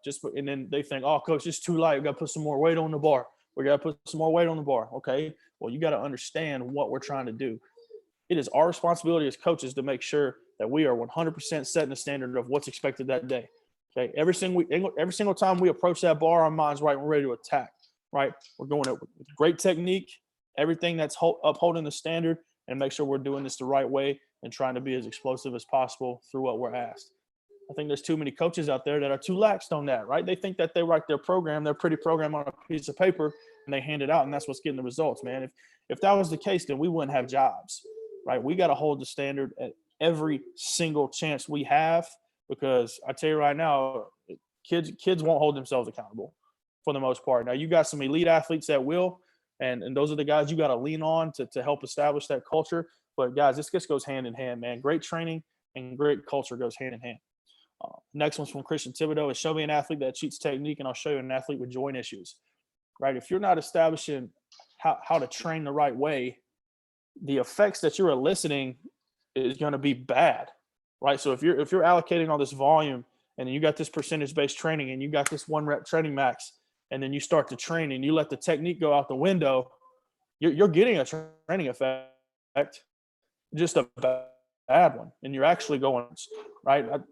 Me and Kyle Little, who's going to talk on here later, talked about it. He's like, why would you try to get a bunch of reps in that are bad, right? Why are you trying to get a bunch of reps in that are bad? Because at the end of the day, you're actually creating a compensation that is going against what you want. So why won't you do less reps with a lot of quality and go from there and then demand that technique, right? That doesn't mean that you shouldn't lift heavy.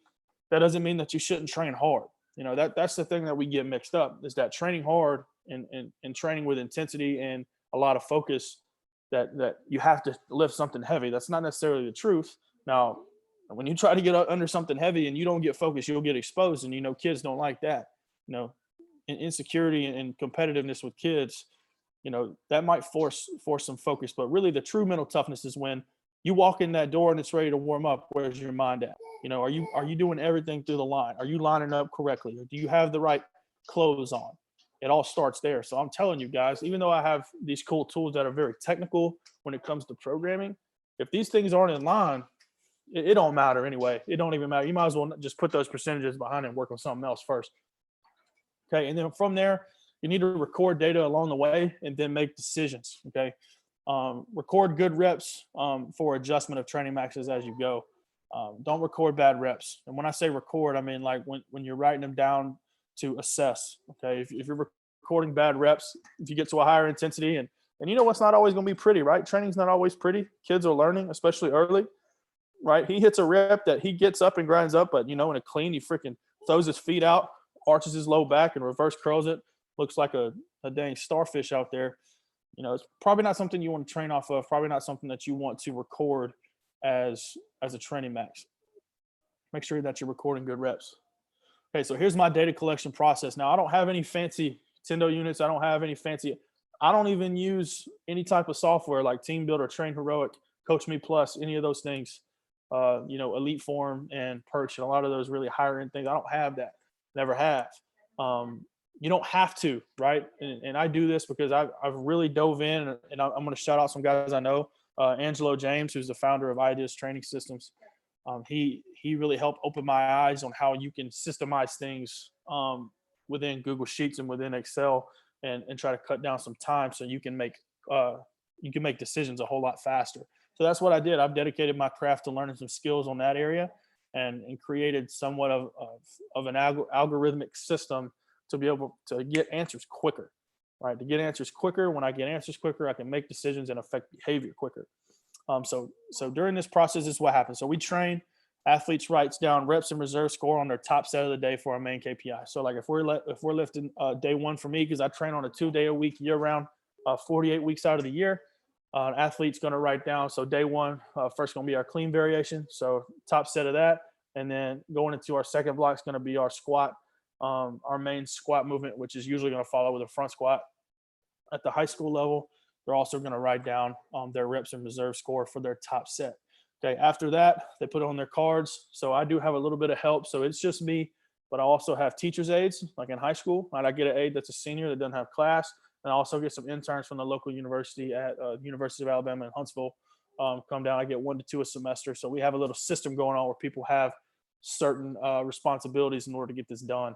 I have a laptop and I have an iMac in my office, so we're allowed to get some of these things done. Once they write down all these scores on their cards get collected, put into a master data sheet. You're going to see this here in a minute. I'm going to give some examples, and then it's get put into a projection algorithm for a projected training max, just to see. Okay, now I'm not saying that after it gets put in this algorithm and all of a sudden training max changes. That's not the point. We'll get to that in a second. When I mass analyze, because look, guys, I'm training 300 student athletes. I don't have time. I mean, I do have the time, but it would take me hours out of the week to go down and look at every single one and make a decision on, okay, does this really need to improve based off projection? Does this need to be backed off? Does it need to stay the same? So what I do is that I use conditional formatting. I use color coding. That way I can see it a whole lot better. I'll show you here in a minute, because I can go through it 10 times as fast with colors than worrying about trying to decipher a number. And if it's just me, once I learned how to do this system, and I was back home hanging out with my family, not spending hours on a computer. 4 is I adjust training maxes bi-weekly. I think that if you adjust the training max too often, you're not taking into account all the variables, right? You may have a guy, especially at the high school level, man, I see this all the time. You got the pretty girl in the hallway, gave him a wink as he's walking down. Boy, he's coming in that weight room juiced up. He may hit a number you ain't never seen because he's finally training with some serious intensity, feeling good about himself, really confident. And then the next week, she may shut him down because she's playing with his feelings. And then he comes into the weight room and hits something so low, you're like, dude, what's going on? Right? That comes back to that culture and that relationship of understanding, like, what's going on? What's happening? So going from there. After that, I make those assessments, and then over time, I'm gonna do a meta-analysis to see, are there any established trends up or down, both quantitative and qualitative. Okay, quantitative, you're gonna see the numbers. Are we staying around a baseline as an average of a team, or are we trending up as far as 1RM projection? See, this is where we get to, people say don't chase numbers, but I believe that 1RM's projections are super important, right? If we're gonna train majorly in the 70 to 85% intensity range, I want to see that 70 to 85% move up the chain as we go. See, I don't have to necessarily test on 1RM to find this out. I project the 1RM, but I want you guys to understand how it's defined rather than just, oh, can he get it up?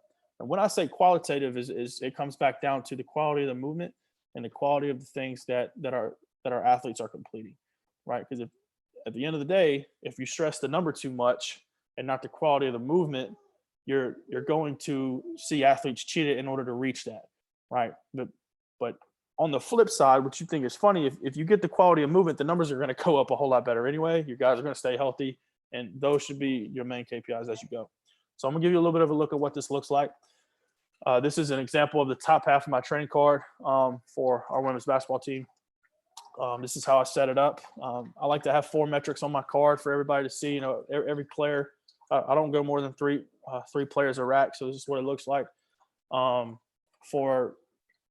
For an exercise, they got their exercise up there, and then they've got 4 metrics. They've got how many reps they got to hit that set, how much weight needs to be on the bar, what their reps and reserve scores should be based on the intensity that we're lifting at. Okay, so they're going to go down one set at a time for every single thing they have.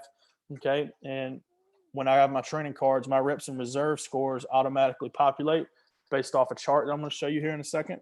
And for example, like if we get down here, let's look at the front squat. Let's say D right here. She's a commit to play basketball at the University of Arkansas. She's a very special athlete. Get down on the front squat. You know, on her last set, she should hit 225 for 2, and she should have 2 reps left in the tank on a really good day at 85%, somewhere around there. Okay. Now remember, this is a ballpark, right? It's not going to be perfect, and I'll go into that here in a second with this chart that you can see at this intensity. Make sure, remember, there's prerequisites are that the movement's good. You know, she's being taught correctly.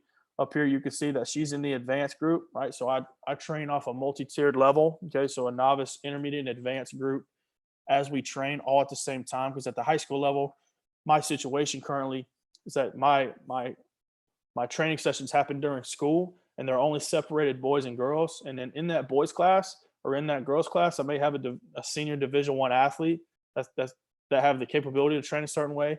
But then I've got, you know, Johnny Trumpet down there in the band. That's a 9th grader. That's 114 pounds that don't know his elbow from his ankle. So having to train it on a tiered progressive leveling system, I'm able to do this. And everybody's not training this way. So she's in the advanced stage, training this way, and then they're just going to go through these sets. I'm coaching her up really good, and at the end, she's going to hit 225 for 2 and go from there. Now, I also have a different system because, like in the high school level, we're not always there is no set off season, set in season, set preseason. I'm not just training the women's basketball team in here. I can have the soccer team, the tennis team, the softball team, and the volleyball team all training together in different sports, whether they're in season or off season. Right. I have a system that I've actually wrote a book on with my stoplight system that helps in-season high school athletes that are always in season, multi-sport athletes, to be able to train in season the best way. So they might not always hit the same weight or the same reps. Okay. So for example, if we're in season and it's a game day, we're going to skip our last set here and we're going to cut our reps in half. So her top set, if it's a game day, she's going to hit 210 for 2. Okay. And be done. Now that's going to change her reps in reserve. Right. So she's got to make that assessment as she goes. And then whenever she's done, she's going to record whatever she did that day. Right. So let's say it's not a game day. It's normal. She hit 225. She's going to write in 225. If she hit 2 reps, she's going to write in 2 reps. If she believes that score is accurate, that she's got 2 left in the tank, she's going to write that down. If she doesn't think, she's like, Coach, I definitely had 3. She's going to write it down. If she's like, Coach, that was really hard, I think I only got 1, I'm going to write it down. Now, understand this is really subjective. Right. So this gives me an opportunity to dive into some of the qualitative metrics too. Because like, for example, with D here, you know, she's a really strong girl, but she doesn't know how strong she is. And she's a really good, she trains really well. And she's like, oh, Coach, I think I have 1 left. And I was like, did you see the velocity on that bar? You had 3 left. There's no doubt about it. So I'll intervene sometimes if I'm watching and write it down. And then as they go, and as the closer we get to our capabilities, because our training quality is number 1 first, they're going to get more of an idea of understanding how those reps in reserve are defined. You have to establish that. I can't just assume that they know what that means. I also can't assume that they are always going to be accurate. I've got to be able to know our kids and know how to make adjustments on the fly. Right. And when they do have a game or they're a day before a game or whatever, depending on how they make their adjustments based on our system, the algorithm is going to take care of it for me based off their assessment, right? So they give these 3 metrics and go from there. Like another example is that she hit 225. She only hit 1 because on the second rep, let's say she, uh, sorry, I'm reading this chat. Got a question come in, but so 220. Like say she hit 225 for 1. She missed her second rep based off of technicality, and I saw it. Right, I know that she's still capable. So whenever I go back and look at those training maxes, I might not necessarily make a change. It just depends. Zach Tyler just asked, based off the demands of your athletes playing multiple sports and lack of an off season, how do you plan out your mesocycle? So what I do, so basically because of my schedule, one of the first things I got to look at is in my schedule, we're operating off an alternating block system. So that means that our kids have 8 classes. They see 4 classes on one day, and then they alternate to their other day with 4 classes 5 through 8. So classes 1 through 4 are an A day, classes 5 through 8 are a B day. So if you look at a Monday through Friday, you're looking at A, B, A, B, A. So A day classes are going to see me 3, B day classes are going to see me 2. I don't write 2 different programs. It took a lot of frustration and trial and error for me to figure out that, one, we're a small school and 90% of our athletes are playing on multiple sports. The only common denominator with our schedule throughout the year is that everybody's going to get 2 sessions a week. So what I decided to do was that we're just going to train 2 days a week. And if they hit that third day, that's going to be something totally different, whether it be character education, teach them about something non-barbell, such as mobility training. We may do something fun. We may go outside and do some competitive games. That's what we've really caught on to towards before we got out for this virus thing, that we don't have a whole lot of time to do any sprinting, conditioning, change direction. We do sprint every single day. We do 2 10-yard sprints, timed, recorded, ranked, and published based off of Tony Holler's system. We do that every single training session, no matter what. But as far as like the energy system development, I don't get to do that. So we'll just pick a game like ultimate frisbee, basketball. We'll play something that the kids love because their intent's going to be high and they're going to get after it. Now, the kids that are in season, they got a game that day and they lands on a Friday like that. Let's say it's like football. I'm not going to let them do that. I'm going to let them rest and get ready for the game. As long as they've got their 2 training sessions up and already. So I plan out my mesocycles over. I just plan an off-season program, man. They're high school kids. Like I'm not too concerned with trying to plan for every little intricacy because at the end of the day, they need to develop. And high school kids' adaptability is so high that I'm not trying to, I'm not worried about them being sore as long as they're consistent. Plus, we're only training 2 days a week. They're going to have plenty of time to recover as long as we're continue preaching, learning how to recover, how to sleep, how to eat the right way, how to hydrate, things like that. And then based off my stoplight system, the closer they are, if they're in season, the closer they are to competition, they're going to back off their volume. That's literally all it does. Here, I can actually show you. I'll come back to my presentation here in a second. Let's see if I can pull this up. This is a great question. I want to make sure this gets covered. Go to my Google Drive here so you guys can see it, what this stoplight system actually looks like. Pulling it up right now in my charts and stuff.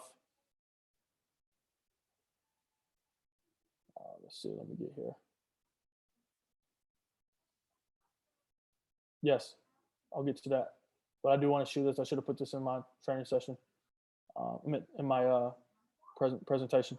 But as far as my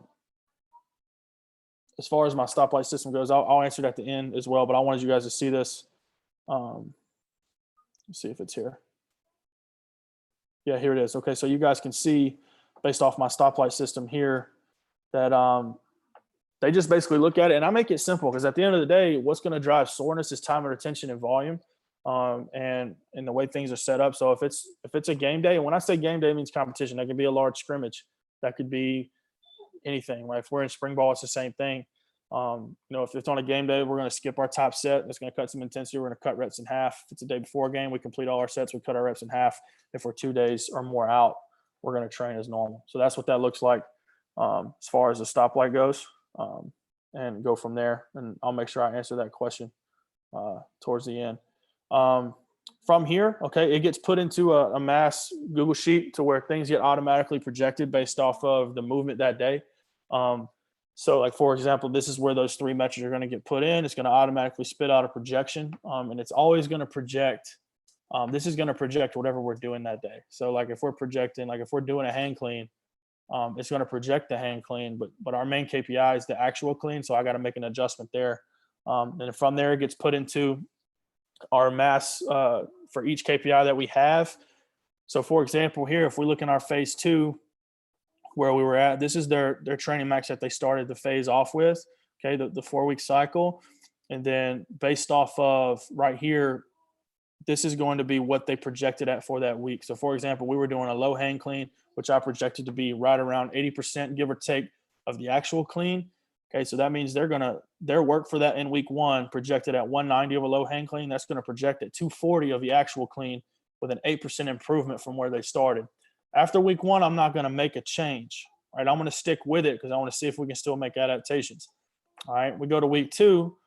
They projected at 205, which is going to project at a 255 actual clean. Now, that doesn't mean that they can actually hit that because of the skill level necessary, but that doesn't mean they can't train off that number. Now, just because they projected here, I'm not going to jump from 220 to 255 on the spot. It's too big of a jump, right? We need to make sure I would rather undershoot with great technique and great bar speed because I'm still going to see results and I'm going to keep our guys healthy. From here, we saw a 14% change from week 1, from 2 weeks of training. Projected new max. So here, what I'm going to do is I have this algorithm set up to where half of this is where it's going to be improvement, right? I'm not just going to go straight into 255. Half of that, so a 7% improvement from 220. Going into week 3, we're going to start training off 235 for the clean off top, right? And this system has proven to not, over time, has proven to not have any detriment as far as technique goes. These are mostly for, I adjust mostly for my advanced athletes. My 9th graders go through a full novice program. It's pretty rigid. I make sure that we don't really get above, we rarely hit above 85% of relative intensity ever on any movement with our young guys. And then as we get a little bit older and you've been in the program for over a year, then we can really start cranking it up. So like over here in phase 3, so like this is a true KPI. So if we're doing a clean from the floor, that is our true KPI. So there's no adjustment need to be made. So like, from here he had a 6% improvement, and then he projected at 285 right there. So that's a pretty dang big jump from 230. I mean, you guys know that if you clean 230 and clean 285, that's 2 totally different things, especially for high school kids. He may have had a good day that day. May be able to hit 3 really good reps and some good speed. Maybe the projection was a little off, right? So that's how I account for that, by cutting that in half. And we're going to start training off 250. Remember, I don't hardly ever go over 85% during training. The 90% or really 75% of our training is going to be between 70 and 85% as we go. And once we get to that point where we want to hit those higher intensities, it's pretty much checked out to where our guys have been pretty close to this number. So that's what I do. And after I get all these numbers, I make decisions based off what I see. Okay. And then right here, you see these colors, green, yellow, and red. If you don't see it right here, but if you see a really dark red number, that means like they missed by like over 20%, right? They have a regression of over 20%. I need to ask myself, okay, well, what happened, right? Well, why is that, right? Okay, kid got hurt. Okay, that makes sense, right? We're training off something lighter. Or if I see a blue number, that means they improved over 20%. If they improve over 20%, over 25%, then that tells me that something different happened. So they're young, or they've never done this before, or they're returning to play, and we're starting to crank it up a little bit faster because they're ready to roll. So everybody knows, and they're wondering what my reps and reserve chart looks like. Everybody's familiar with the relative intensity table for the most part, at least I hope you are. And then from this, I created this new table called reps and reserve intensity. So basically what we're looking at is, like, for example, if I'm asking for an 80% for 2 or an 80% for 3, right? So 80% for 3, we should have around 2 reps left in the tank. As you can see, I leave 2 reps range here for a true 1RM at 100%, right? 1 rep left in the tank or 2 reps left in the tank before I start climbing up, because every kid and skill level is going to be different. The higher you rise in that relative intensity, depends on skill level of where they're at as far as doing the movement itself. I like to give some wiggle room. And you know what? If I undershoot, good. I'm okay with that, because at the end of the day, 1RM is not my measurement, right? It's just a projection that I use to get good training, right? So how do I improve, and how does the algorithm work? So for example, if I've got 80%, actually let's use 85%. Say I have 85% for 3 coming up, they should have around 1 rep left in the tank. Well, let's say they had 4 reps left in the tank. And they're like, whoa, okay, like bar speed was rolling, 4 reps left in the tank. If you look at that same rep scheme and find 4, that movement, what was prescribed as 85, that day acted as 75, if accurate, right? So you try to get as close as possible. You put that in, you see the adjustment. That's why I make the improvements of half the percentage. That way I don't miss something. I don't want to overshoot, because that's not my goal. I'm not trying to get to a certain number. I'm trying to train with more volume and more density at higher intensities to elicit adaptations over time. That's all I'm trying to do, because I know that's what's going to translate to the field. So I don't rush training maxes up. But this right here, these calculations allow me to really be able to see, to be able to be as accurate as possible. So here's my meta-analysis. Okay, so here's what I've tracked for our football team right before we got on this hiatus. Man, I'm so pissed off, because boy, we were rolling, man. You know, our guys were finally starting to use their hips and the clean. They're finally starting to get after it. The culture was getting where it was. Our head football coach is doing a phenomenal job of holding our guys to the fire and getting after it and approaching that bar. As you can see, you know, in week 1, coming off of Christmas, coming into January, we started off as a training max of 180, a training max average 1RM projection.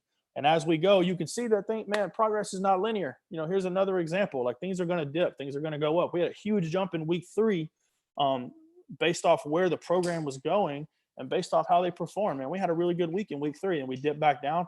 But as you can see, this green line is trending up, right? And I was super excited. Our goal is like, man, team average, we got to get above 225 the right way by the end of the semester, you know, by the end, before we go into spring practice, because, you know, in high school, spring practice is done in May. So going into the summer, we wanted to be right there, and we were just going to keep rolling. And then this virus came in and said, no, this ain't happening. But this is a great way for me to see where we're at. And I make sure I do this for every single thing we do, right? So clean, squat, deadlift, bench press, okay? All the things that we do that we see as strength KPIs for us, that's what we use in order to see improvement over time. And if I continue to see trends going upward, I'm not going to change, right? If I see something dip down, you know, just for a second, I'm going to stay in it, right? But over 3 or 4 weeks, if I see trending down, then I need to have systems in place to be able to make a decision to change that. So in conclusion, I got 5 quick points, and then we can get to some Q&A. Number 1, emphasize development over false displays, right? Kids want to display strength. They don't ever want to develop it, right? It takes a whole lot of focus and discipline to be really good in training your movements when they're not at max capacity, especially for our high school kids, because all they want to do is flex on each other. All they want to do is because they're so insecure, they just want to prove to everybody in the room that they're the alpha based off of 1RM. But I try to tell them all day, you know what the alpha comes in? The alpha comes in and works and holds everybody to the standard, no matter if it's 50% or 500. We're going to get rolling. Develop numbers from good training. Don't get maxes from bad lifts. You know, you see these terrible cleans, these terrible half squats. You know, you see kids low backs looking terrible. If you're training off that, you're just asking yourself to get bad adaptations. Don't do that. You can use reps in reserve to determine progress and change, just like I did. You can use this. If you guys have more questions on this, hit me up. I'd love to guide you in the right way, in the right direction to do this. This has helped me without having a Tendo, without having anything, to adjust training maxes over time, so I can continue to be precise in my adaptations that I'm trying to get, and training effects that I'm trying to get from my programming. Number 4, emphasize the correct qualities to transfer to sport. Don't always try to hit heavyweight all the time, man. You want to try to be as powerful as possible to transfer to sport. And number 5 is quit making up BSPR numbers when we all know you're full of it. You're not impressing anybody. You know, the great ones in this field, look at that. We see it on Twitter all the time. I probably do a really terrible job of calling people out. I'm pretty big of a butthole on Twitter sometimes, and I know I need to chill out, but I see it too much of some of these private trainers and stuff throwing out these numbers, and you see these videos and you know for a fact that it's not making that kid better. It's only putting them in the hard way. You know, never blame the kid. It's always the adult, always the coach's fault. Make sure you're holding yourself to a really high standard. So if you got any questions, here's my contact info, my email. I'm the same handle at Twitter and Instagram. I'm a lot more active on Twitter than I am Instagram. I haven't really figured out how to leverage Instagram yet, but you're more than welcome to reach out to me at either one. I'm pretty active. I try to answer everybody's questions as much as possible and try to relate it, to your situation if can. I'm always open. I love to talk shop. If you guys want to hit me up for any of that, more than welcome. So, Coach, that's it, man. I'm good and ready to go. Cody, great job. Q&A. That was awesome. So I'm just going to jump straight into the Q&A. Some of the questions we have on YouTube.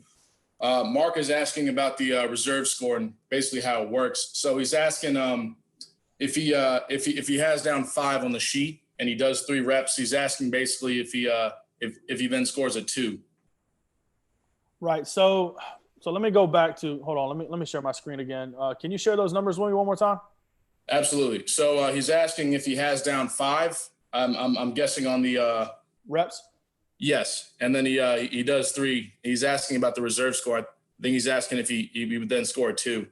Right. So that right there will project. You can see right here anywhere from 75 to 77.5%. Mm-hmm. Right. So you can project from there. So just do the math. Right. Reverse engineer. That should project somewhere close in the ballpark. But remember, like, you've seen some people hit a number at 75%, and then it gets time to get under a heavy freaking bar, and they don't have the skill set to hit that heavy weight because they don't understand what it's like to train under something so heavy. That's why it's important to train heavy eventually. But then again, that's not our training max is based off of being able to train, to me, in between 70 to 85% at a higher velocity and higher power output, not necessarily just trying to hit that 1 RM. So it's just all based off the chart, man. You find the reps, find the number, look up. There's your intensity. Sounds great. All right. Next, Miles is asking, how do you inform the head coaches about your approach? Basically, how do you present this from like a 1,000-foot view to your head coach and how you explain your training? No doubt, man. This is a great question. I think that, one, you got to establish a relationship with your coach anyway. And I try to use as much data as possible in a layman's terms capability, and you talk about I just reverse engineer, all right, coach, what makes a good football player? Right? You want him to do these things, right? Well, let me talk about the qualities of training and how the science backs that up. And then I have to give them a little bit of what they want, like coach wants to see, they want to see the grind. They want to see intensity. They want to see, so your culture better back that up. Like, you don't think that just because the bar is light, that it's a light day. That's not what that means, right? People want to say, that's why I hate the word max effort. Because when you say that to kids and you say it's not a max effort day, they think that it's not a day to go hard or it's not a day with intent. I don't say that to kids. No, I may say that with us strength coaches, but I don't say that to my head coach either. Like, hey, coach, Monday was a max effort day. Today's not. He's like, what the crap you talking about? What you mean it's not a max? We're not giving maximum effort. So I have to be very careful with my language there. And at the end of the day, I'll give you some proof. Like last year, we dressed 29 guys in the first round of the playoffs. 29 guys playing 5A football, right? We had 29 to 32 guys dressed all year. We had 2 injuries. We had a broken leg on a crackback punt return for a touchdown, and we had a high ankle sprain on an extra point. That's it, right? And we didn't have a great year last year. We went 10-2 the year before. I mean, I'm gonna knock on wood. I'm not saying that I'm the sole cause of that, because that's ridiculous. We have a great head coach who understands how to play in practice. We have great administration. We have great people in place to do that. But at the end of the day, if I'm not always in communication with my coach and investing in the relationships with my coach, then I'm doing myself a disservice. At the end of the day, you need to listen to him too, because he's probably got some good things to say. My head coach is in the weight room with me all day. It's what he does. He doesn't teach a class at the high school level. He's in the weight room, and I'm very lucky because my head coach, who's been doing this for 30 years, is really knowledgeable. He's growth mindset. He's asking me questions. He's challenging me. I'm challenging him. We're on the same page, and we're coaching our face off every day to get our guys better. Because here in Alabama, man, we're a 3A size school. We got 480 kids from 7th to 12th grade, and we're having to play 5A schools and compete. And we got a tradition at Madison Academy that we're going to chase state championships. We're going to chase that blue mat. Sounds good. Coach Garaccio is asking, how do you select with the test? So what's your KPI? Yeah, so, I mean, I try to make it as simple as possible. So for the most part, I just try to hit our main movements. So as far as movements go, we're going to hit a clean. And when I say clean, I'm projecting full clean based off of, all the derivatives, right? So I allocate a percentage based off derivative, and then squat, right? So my front squat's going to be around 80% of a back squat number. So I'm looking at that number and then looking at looking at relative strength based on body weight. And I'm actually in the process, because I'm only going into year 3 for the high school setting. I'm trying to see a sliding scale of relative intensity going anywhere from my 112-pound athlete to my 300-pound athlete. What are some good, ratios of our KPIs that we need to be hitting? I'm still collecting data. I'm not quite there yet. I'm really just focused on trying to see improvement as far as movement goes and projectability. So clean squat, I'm a big believer in the front squat, but I love the back squat too. We won't back squat until a kid has a minimum of 500 working reps underneath its belt, because I think that's where I've seen most kids be able to move in full range of motion and great kinematics. And then from there, we'll go to a trap bar deadlift. We deadlift with a trap bar, and basically because I want to squat twice a week, we only train twice a week. In order to take some load off our spine, instead of hitting another squat, we do a trap bar deadlift. That's another lower body strengthening movement.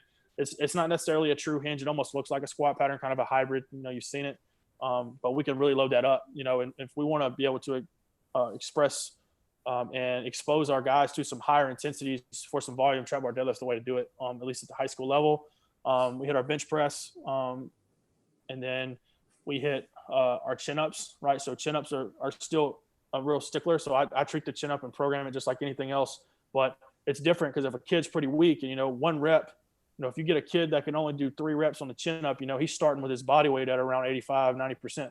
Right. So if he's starting the training, if he's starting his chin up reps at 90%, your volume better be super low, or you better find a way to back some of that volume up. I'm attempting to try to do that with a band, right? Trying to understand how much intensity that breaks off. I haven't really found a way to do that. I don't have lat pull down machines to be able to do that.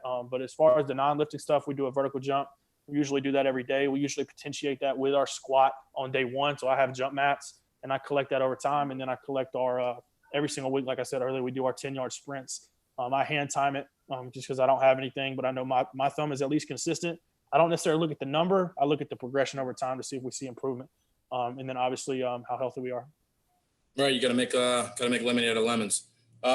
Chris, I hope that answered your question as well about the KPIs, sort of kind of an umbrella approach. I think that's all we got for right now. Appreciate it, Coach. Great job. Absolutely. Yeah, I appreciate you guys having me on, man. All right, so we're going to be moving on to let's see if we can get this back to me.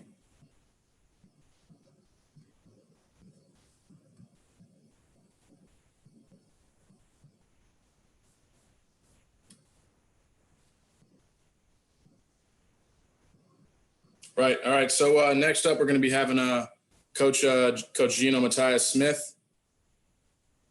Oh, excuse me.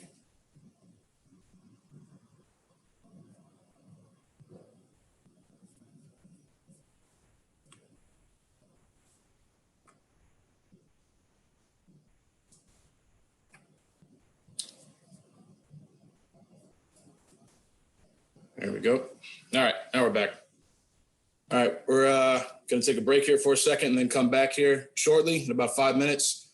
Got to go get Coach Matthias Smith squared away, and we'll be back shortly.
I don't know how to do all that, Dave.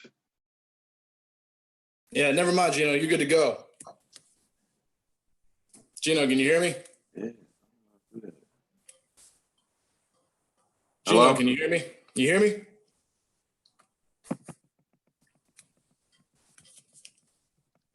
What up, Dave? Hey, Gino, we can hear you fine. All right. So you should be good to go. I'm gonna go ahead and go turn it over to you. You can go ahead and open the presentation and then open up and then just send it in.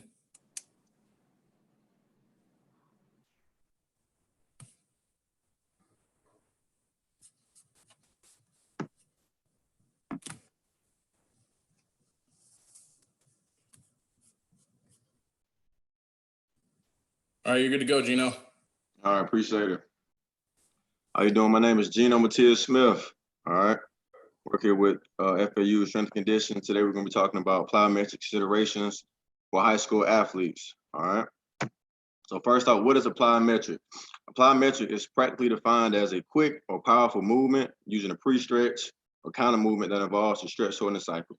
We will get into the stretch shortening cycle later in this presentation, as I believe that is the most important part of a plyometric exercise.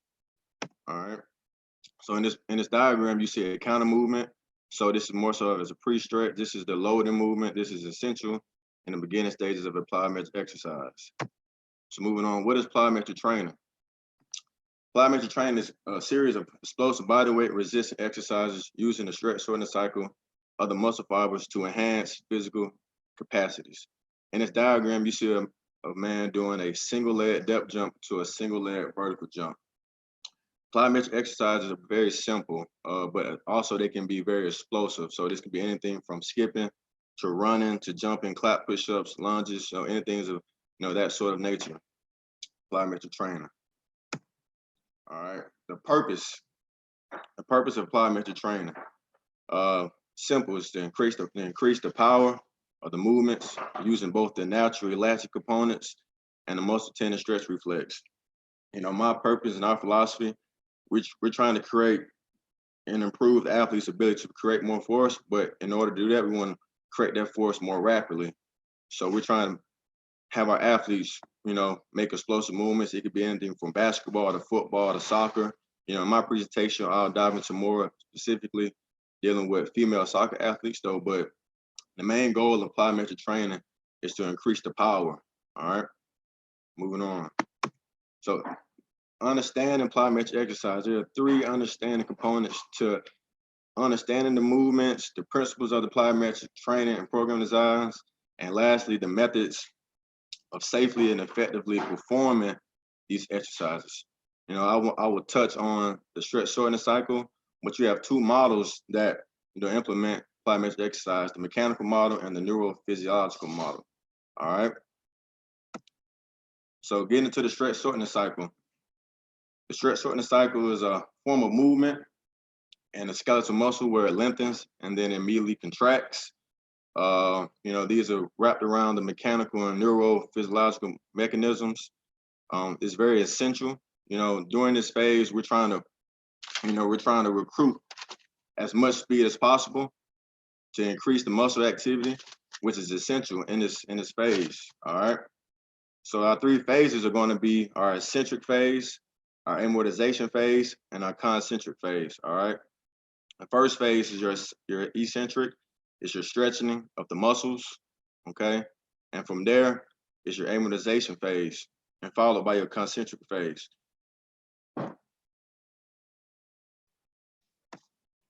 Your first phase is your eccentric phase. This is your loading, your decelerating, your counter movement phase, where your elastic energy is stored that you have built up from doing a pre-stretch or a counter movement. Okay. So as you see in this diagram, he's loading up to possibly do a vertical jump. Okay. So just relating to the mechanical model, I didn't touch much on it, but the elastic energy is stored here. Okay. And this is just the first phase of, coupling that power that we're trying to generate. Okay. And the muscle spindles, they become stimulated during this process, during the eccentric phase. This is the neuro parts to it. Okay. All right. Moving on from eccentric to the amortization phase. So this is your second phase. This is your pause, between eccentric and concentric movements. Okay. Your transmission phase, your coupling phase, this allows for neurotransmission to occur, to happen. All right. You know, this is ground contact. This can be landing from a jump, jumping on the ground. You know, optimal time spent on the ground is 15 milliseconds. The average person, you know, is around 23. You get stopwatch.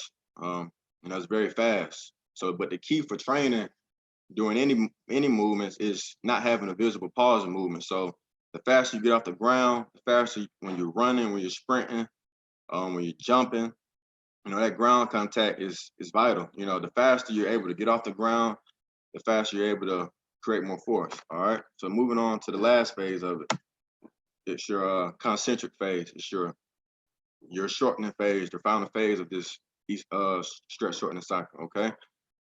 Here you see the guy uplifting. He's jumping up. He's getting tall, but that energy that he's created from the eccentric phase and going through the pause amortization phase allows him to elevate and increase his vertical jump. All right, so it all ties in together, you know.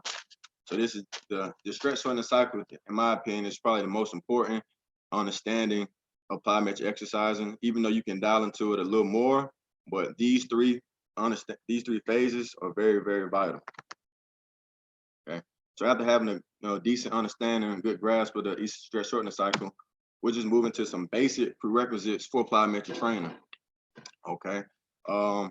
One, you know, all athletes must have adequate strength levels. You know, that's key because plyometrics is very explosive, very demanding movement. So you want to focus on your postural strength. You know, proper posture should be taught and demonstrated, you know, throughout, you know, any exercise. You know, that's key. You know, safety first. You know, evaluating the demands of plyometric exercise and placing the body is a clear indicator to where you assess an athlete, as far as like if the female or the male can handle a depth jump, handle an explosive two-legged jump landing on one. So, you know, these are key to knowing. You know, most importantly, technical correctness is always, you know, you should be able, as a coach, should be able to demonstrate your drills and just be able to apply them so your athletes can, you know, obviously do what you're trying to get them to do. All right. So, you know, another thing on technical correctness is, you know, proper stabilization of the knee and ankle. All right. Now that's important because in, you know, my case, I'm dealing with female soccer athletes. You know, they have a high rate of ACL injuries. You know, plyometrics is a great way of training to improve, you know, and to decrease, you know, the rate of ACL injuries. And also studies have shown that through good plyometric training, you can improve single leg posture stability and decrease ACL injuries. All right. So those are some basic prerequisites for plyometric training. All right. Now going into the technique phase of jumping and landing mechanics, you know, I think this is very important when coaching athletes, especially in high school level. You know, kids are, you know, still growing. Their adaptation levels are very high. So, you know, if progressing right, you can get some good work out of young kids. You just have to structure right and, you know, apply it correctly. So going into the jumping phase, landing mechanics, you know, at any jump, any run, you know, you want to teach proper mechanics. So as far as jumping, you see in my figure on the bottom, you know, this lady, she has a great landing mechanics. Her hips are square, her hips are in line with her knees are out, hips are slightly flexed. So, you know, these are important cues for teaching your athletes, especially at a young age. So, you know, as they progress and get older, they won't come back and have ACL injuries, you know, or just MCLs, just any, you know, lower extremity injuries that you can prevent from proper teaching and proper coaching, you know. All right, moving on from that. So just your types of plyometrics. The types of plyometric boost checks now to classify them into 4 groups. Starting at your low intensity, you have your jumps in place, anything from skipping, jump roping, you know, anything with no displacement. Those can be your in-place jumps. Then progression to short bounding exercises, your low to medium intensity jumps with low volume. So this could be anything from a lateral or linear hurdle hop, you know, but in minimal ground, you know, it's not extending, like progressing to my extended bound. This would be for example, a right, left jump, or left, right, left jump, so, just progressing to your movements is important in this type of training. And lastly, your depth jumps. This is your highest intensity, as shown in one of my first slides. You're jumping from an elevated box, hitting the ground, and then springing back up. So that's the most complex you can get with plyometrics. So the big thing here is just taking it slow, knowing your progressions, and coaching your athletes, making sure that, because it's such a high demanding, and as far as the central nervous system, it's a very, very demanding type of movement. The progression is key. So that's important. All right. So just going into just a little bit of program design. Like I said, I'm dealing with female girls. I just took this opportunity to, for the first time ever, program. So I took plyometrics, and I made a high school varsity girls team. Well, not so much varsity, but I'm dealing with the ages from 14 to 19, adolescent females. All right. So just your typical program design. You always want to test your athletes, analyze, and then from there, you're going to always, based off your analysis, you're going to group your intensities. But in my case, obviously I'm starting from the ground up. So my intensity is going to be low and frequency, and your recovery is, as always, adequate. Anything you do, weight room wise, strength and conditioning, running, sprinting, jumping, adequate recovery is necessary for anything. All right. And obviously your volume is key, because with volume, you don't want to put too much on kids, and even at older ages, but especially with 14 and 19-year-old kids, you want to watch your volume. You want to make sure that you're giving them the right dosage of drills a day, because it's like I said, the central nervous system is taxed during these type of exercises. So that's essential, the volume. Okay. And lastly is program length. There's no complete and definitive science to programming. My research, I've found that 6 weeks is optimal, and you can start to see a lot of benefits after 6 weeks of plyometric training. So that's kind of what I went off. All right, so just kind of moving into the periodization of plyometric programming.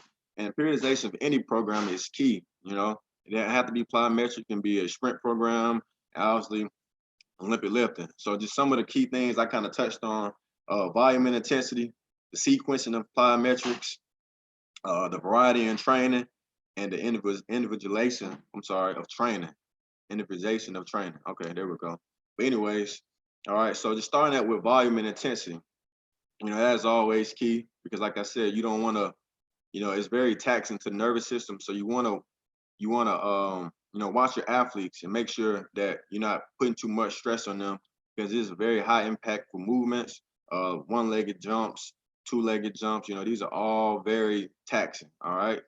Moving to the sequencing, like I said, that's just a progression over time, going from a in-place jump to short bounds to extended bounds to depth jumps. Okay. And your variety is just going to be just not, trying to fight that, the kids. We want them to adapt, but we don't want them to, negatively adapt, where it's just, this is what they're used to. So various forms of movements is key in this. So horizontal, vertical. So for example, like me dealing with, soccer athletes, having them go linear jumps to a lateral hurdle hop, is key, because, those are things you want to stress, and those are things you want to improve on in training athletes. And that can just be not just soccer, but obviously football, that's a big explosive game, basketball, those type things, even rugby, it's very important. All right, so just touching on that a little bit. Now we're just gonna get into my program. This is where I came up. Honestly, it's the first time I've ever programmed anything, but I do feel confident about it. I've done my research, and with any program, a combination of plyometrics and resistance training, you have to have resistance training. It should be structured to allow maximum efficiency and for physical improvement. So just a little bit into my program, just not going too much into it, but just, Mondays, we're gonna have low intensity days, resistance. Then we'll hit a high intensity on plyometrics, that evening. Wednesday, we do a high intensity lower body, and then come out that evening and do a low intensity lower body, plyometrics, and then some upper body.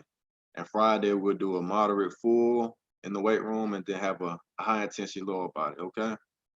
And so, there are a lot of certain qualities needed to become an elite soccer player. And not just soccer player, but, certain qualities to become an elite athlete in general, okay? So my program focus, all right, is going to be injury prevention, one, the studies and the research that I've done, and you can, always look for this type of stuff. There's a lot of ACL injuries, a lot of single leg, unstableness, and not even college athletes, but young adolescent female athletes, so the ages from 14, 13 to 19, okay? And I also want to focus on our elastic ankle development, and some of them big things I think, in any sport, not just soccer here, is agility, balance, and coordination.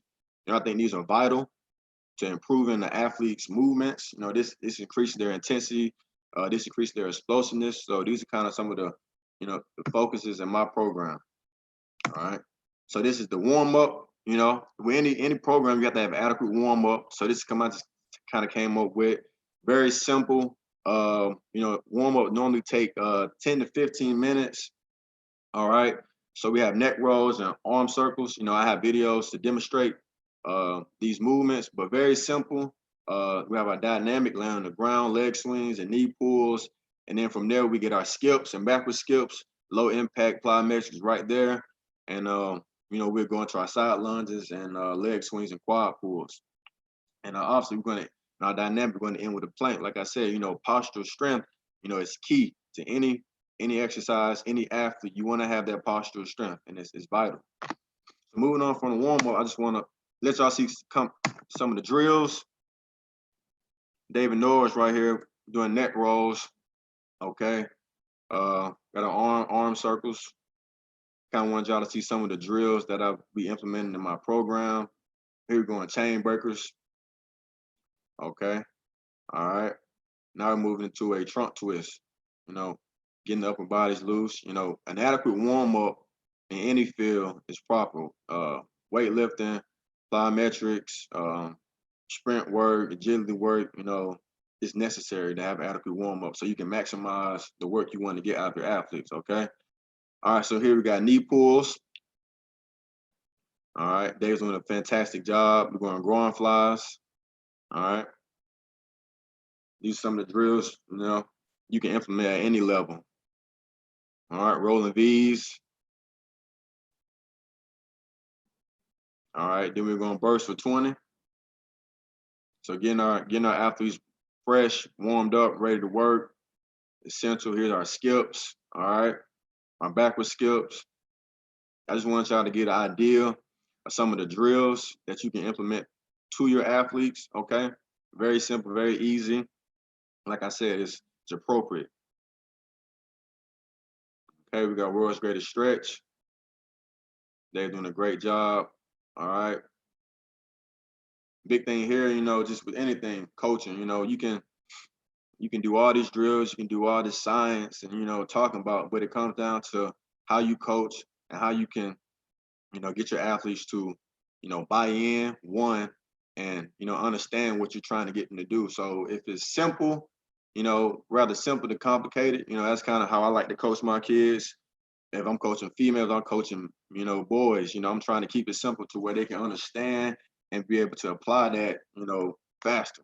All right, so moving on for the program. So this is our week 1, day 1. Just kind of, I just kind of, wanted to just do my own program since I had this opportunity to, do this seminar type deal. So that's an overview of week 1, day 1. My population, my ages, we coach every rep, every set, and that's key. The more and more I've grown into this, field, not even just strength and conditioning, but just coaching. And you got to coach, and you got to be able to coach it the right way. You got to be able to coach it with, the proper intensity so your athletes respond. So week 1, day 1, we're coaching landing mechanics, counter movements. Just a quick overview of like just something I came up with as far as like scheduling and, afternoon drilling. All right. So week 1, day 1, testing my female soccer athletes. I want to test their agility first. I just want to see how they run. I want to see their coordination. I want to see their change of direction. So a drill I found is called the agility T-test. All right, we're going to time these athletes day one. So it's very simple. And I want to see how my athletes move. And, you know, I think this is key because I can see, you know, the deficiencies in their movements, like a younger girl who might have, you know, she might be weaker in her lower extremities, her knees might be weak. So from doing this drill, you can see their change of direction. So let's go through the drill. So, all right, you sprint from A to B, you touch. From B, you will shuffle to C and touch cone C. From cone C, you will shuffle 10 yards to cone D and touch. From there, you will shuffle to B and touch and backpedal with a low center of gravity, low mass through A. So we will time this. And, you know, I've never done this drill, but I do think it's, you know, a very effective drill. And I do think you can, you know, see a lot, especially with, you know, football, soccer, even basketball. You know, I think this drill is great for. You know, you see the decelerating, the accelerating, decelerating movements. You see your change of direction. So I think this is a great agility test to improve, you know, to implement in your program. This is just kind of what I came up with programming wise. Like I said, programming is trial and error from what I've learned. It's my first time ever doing it, but you know, there's no perfect science to it. So just my week one, you know, I tried to keep it pretty simple with some pogo hops and squat jumps, tuck jumps. That's probably my big movement of week one after we test. And jump rope is in there.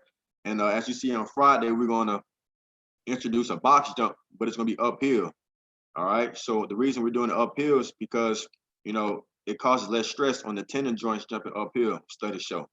All right. So just moving on to, you know, a video of tuck jump. This is a great example of a tuck jump. Okay. So that's probably my main movement. The intensity is moderate. You know, I think my athletes can benefit from this, you know, simple, you know, and, you know, we're creating elastic strength. We're improving that. All right. So moving on to week two, you know, same thing. We're going pogo hop, split jumps. And my big movement of this week will be my split jumps. I try to be more specific, you know, not so much, well, I do believe the split jump movement is specific for soccer, but not just soccer. I think it's for basketball, for football, split jumps are essential. You know, you're pushing off one leg, you're getting height. Let's take a little quick look at it. All right, this is a split squat jump from David Norris. He's getting height, he's sticking the landing, his knees are out, good ankle. So, you know, I think it's a great movement right here. And a great consideration for, you know, high school athletes, even younger athletes than that. You know, you can do split squat jumps in a moderate volume. Okay. All right. Moving on to week three. We introduced some lateral hurdle hops, some short bounding series. You know, so following that progression chart that I talked about a little earlier. You know, I think that is key, especially in my case, dealing with such a young age group. You have your 14-year-olds, your freshmen, you know, who might have never worked out. And then you have your seniors who's 18, 19 years old, who've been exposed to a little more training and whatnot. Okay. Here's a standing long jump. One other thing I want to touch on for our Wednesday, we threw in, I did say we do upper body on our plyometric day. So, you know, we have and I think that's a little more specific, sport specific, as far as like soccer. You know, I chose soccer because I have you know, I enjoy watching soccer. I think it's a very demanding sport. You know, people don't really, you know too much about it, especially for the, you know, the professional levels and, you know, the Olympics, but it's a very competitive and very demanding sport. So yeah, Wednesday we're gonna do 2-hand overhead throws, get some upper body plyometrics. Monday we do our lateral hurdle hops, some short distance movements, some cycle split squat jumps. So now we're, you know, progressing those split squats into a cycle, you know, still getting up, still getting vertical. Our pogo hops are our basis, creating strong ankles. You know, that's why we do pogo hops. We got our tuck jump. So, you know, from here, this is kind of our week 3. All right. And on Wednesday, we're doing our standing long jump test. All right. So that is a standing long jump. This is a great movement. As you see, his arms in sync, but his land is not the best. He's on his toes. But other than that, you know, I feel like a standing long jump is a great exercise and a great consideration for, you know, high school athletes, college athletes, even professional athletes. You know, I think it's a great movement. you're building, you're creating more or less energy.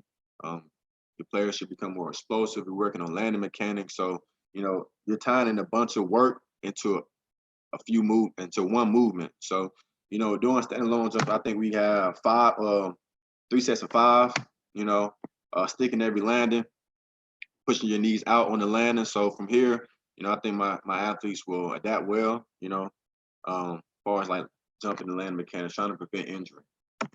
Moving to week 4, kind of same basis. We did some broad jumps, some vertical jumps, and we introduced some speed skaters. And the cycle split squat jump is probably my big movement of this week. And here's a diagram. You're going to be in place, but you're going to be getting height and switching legs. Like I said, I think it's very sport specific.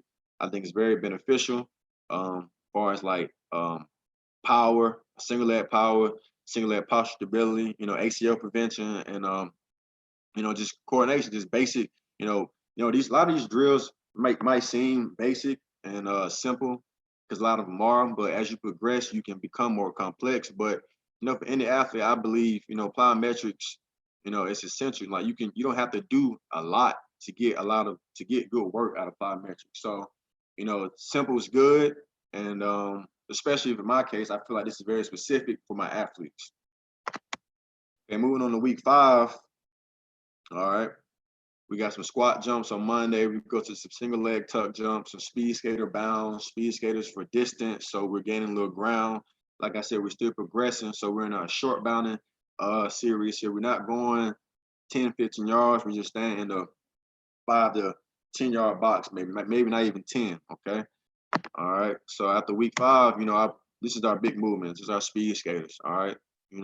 Hopping off one leg, land on the other, this is essential and it's vital for, rehab, improving stability in your single leg, trying to prevent that injury because, your best availability is being on the field, not in any sport, basketball, football, baseball, whatever it is.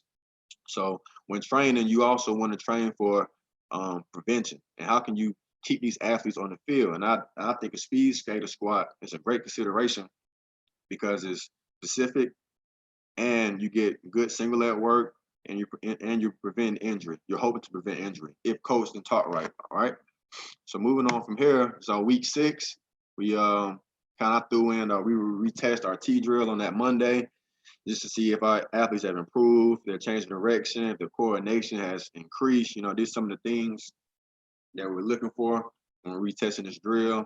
That Wednesday, we test the vertical. I didn't test the vertical at the beginning because I just thought it'd be better just to retest at the end.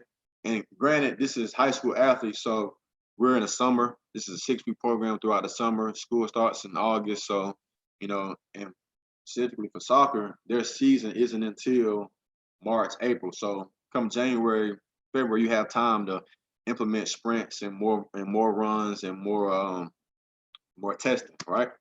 So finishing up with that was my program and what I came up with and what I thought would be, what I thought might work, and help improve these girls. All right, so your physiological adaptations after 6 weeks that you should see, and what I've read and what I've seen is what you might see if done and properly programmed correctly. So you should see an increase in muscle size and architecture. Your tendon stiffness and reduction in energy dissipation should lower. So your athletes should be more springy. Their ankles, their feet, those tendons and body parts in the body should be, more adapt and develop to be able to withstand, the demands of practice, the demands of play. So reduction in energy dissipation. We have a girl who, she goes up for a header. She hits it, it kicks back out and it comes right back in. She has to be able to jump right back up. And she's a striker. She has to be able to have that type of, reproduction in her lower body to be able to spring, and also just spring with a lower rate, but even maintain that rate or higher. So that's what we're kind of training for here. And obviously, studies show that 81%, muscle power increases after this program. And if you're running, if you're sprinting, you know, you'll see increases in the running economy and also increases in your maximum strength and power. And most importantly, your injury risk should decrease. All right. So moving on from there, just some case studies that I found. You know, positive transfers from plyometric training have been found in, you know, any court-based sports, any field sport, track and field, throwing and water sports. So, you know, the information is there backing, you know, plyometric training. Like I said, I think it's very vital to any young athlete and any athlete in general. But you can train athletes at a younger age with no weights and just plyometrics. I think you will see a greater development in your athlete, in your son, daughter, whoever it is. You know, as they mature and progress and their body develops, you know, plyometric training can be, you know, a great tool for athletes. All right. And I kind of found some case studies that back plyometric training for female adolescent soccer players. The first one was the UNLV case study. And the purpose of the study was to measure the effects of low impact plyometric training and vertical. So was to measure the effects of low impact plyometric training on vertical jump and kicking distance. All right. So they did a pre-test. They tested after 7 weeks and they tested after 14 weeks. Pre-test, you know, obviously there were none. After 7 weeks, there was a increase in kicking distance and vertical jump. And after 14 weeks, there was a decrease in kicking distance, but an increase in vertical jump. So as you can see, this just doesn't apply it does for this case study applies to soccer, but as you see, vertical jumps improve. So that's explosive power. So, you know, plyometrics is shown to, you know, have improvements in your athlete, right? All right. And my last case study that I found was the Journal of Orthopedic and Sports Physical Therapy. And this is more so injury prevention case study that I found. And the study was to determine if a 6-week neuromuscular training program would decrease ACL injuries. All right. And the ages tested were 13 to 17. And, you know, after 6 weeks of testing, you know, they showed a significant improvement in single leg posture stability and also in anterior posture stability. So, you know, the facts are there, you know, the evidence is there to back up plyometric training. But, you know, I think it's essential and it's key to understanding, you know, how to program it, how to understanding it, one, you know, how to program it, two, you know, and just, you know, how to, you know, ingrain it in your athletes and teach it safely and effectively so they can benefit from these, because, you know, bad training, bad programming, you know, can deteriorate an athlete, you know, and we don't want that. We want our athletes, you know, being explosive. We want them gradually and always improving. Correct. All right. So that's pretty much what I got. All right. You have any questions, any answers, any Q&A? I'm open for it. But there's my references, and that's what I got. Gino, great job, dog. It was a really good presentation. I'm going to steal the first spot. I'm going to ask you. Matter of fact, I'll let you go back to your programming slide. I'm going to ask about some of the rest intervals. Just kind of look at it. I'm sure some other people have the same question.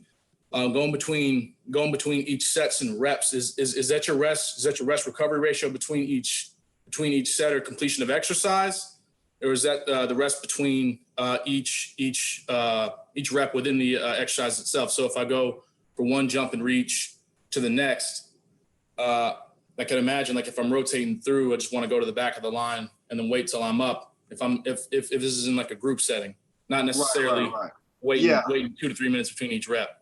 Yeah, that's kind of just my my base. We're not doing exercise wise. We're not doing a whole bunch, but just through my reasons and studying, you know, adequate recovery is necessary in plyometrics. So I just wanted to be on the safe side. We're not doing a lot, but you know, I want to make sure that my athletes are recovering, you know, and that they're getting the most out of their exercises. So so I increased my rest throughout the week. So week three,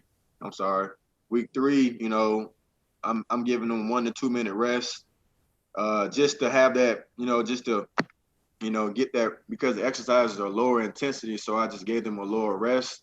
lower rest ratio. But as my weeks increased, like week 5, week 6, you know, I got into speed skaters and speed skaters for distance and single leg lateral bounds. You know, I just tried to give them more rest recovery because, like I said, it's adequate and it's necessary. So, and that's kind of my thoughts behind giving them. Right. You know, So you're attenuating for volume and recovery as well. Say that again. So you're attenuating for volume and recovery as well. Yes. Okay, understood. Yeah. So I'm going to the message board here. T. Souza is asking, within the reference of your programming, is a non-counter movement jump defined as a plyometric 2, or at least would you consider that? So say an athlete's starting out in the bottom of a vertical jump or a broad jump. So the eccentric phase is already done and then they're just shooting straight out. Would you consider that a plyometric as well within your programming? You know, I would. You're skipping your eccentric phase. So right. You're So they're already at the bottom. You're already at the bottom. So I mean, that's a great question. You know, I would probably say no, because you're missing the whole point of your eccentric movements. You're trying to create some, you know, that energy, that elastic energy. So, you know, I mean, it all kinds of depends, but you know, I would say no, just from my understanding. But I mean, I could be wrong. You know, I would think you need that kind of movement. You need that pre-stretch. You need that because that's how you store that elastic energy that you're trying to couple and transmit to your concentric movement to elevate yourself into, you know, to make it more powerful or whatever movement you're trying to do. I think you need that eccentric training. So, you know, to answer that question, I'm gonna say no, but like I said, I could be wrong. Right. So no, that was great. I feel like you have a pretty good understanding of it. It's basically kind of at your discretion as a coach. Right. So Zach's asking, when you program, are you more worried about like the vectors and planes, so the directions in which the athletes are jumping, or more so about the actual maximal force per rep? So you're more concerned about what exercise or how they're doing it? You think just training is just going to transfer generally? Well, in this scenario right here, you know, week 1, day 1, since I'm dealing with such a young group, I'm dealing with, you know, ages from 14 to 19, you know, and I don't want to complicate the programming, so I just keep everybody the same and try to progress everybody the same. So to answer that question, we're looking for all of them, to be honest. So, you know, you might be watching one 14-year-old, one 15-year-old who might be struggling with, say, a tuck jump, you know, so might cut her reps or something like that. But, you know, I feel like we're always, you know, thinking about, you know, the types of movements and the volume. If that's the answer to the question. It was a lot. Absolutely. Coach Smith, I appreciate it. That's all we have for the first session. We're going to pause the stream for everybody watching at home. It'll be the exact same link, so you don't have to worry about finding another one or hunting it down. You can leave it open or just click on the same link however you got here. We're going to continue again at 12. We're going to take about an hour and a half break here, cover a couple things while we're here, worrying about our athletes and some other things, cleaning the house. But appreciate everybody watching. And again, if you have any questions, you can ask them in the YouTube live and we'll answer them accordingly. And then if you have any questions about the slides, the presentations themselves, they're all being recorded, will be disseminated after we're done. I appreciate it, Gino. All right. Appreciate you, Dave.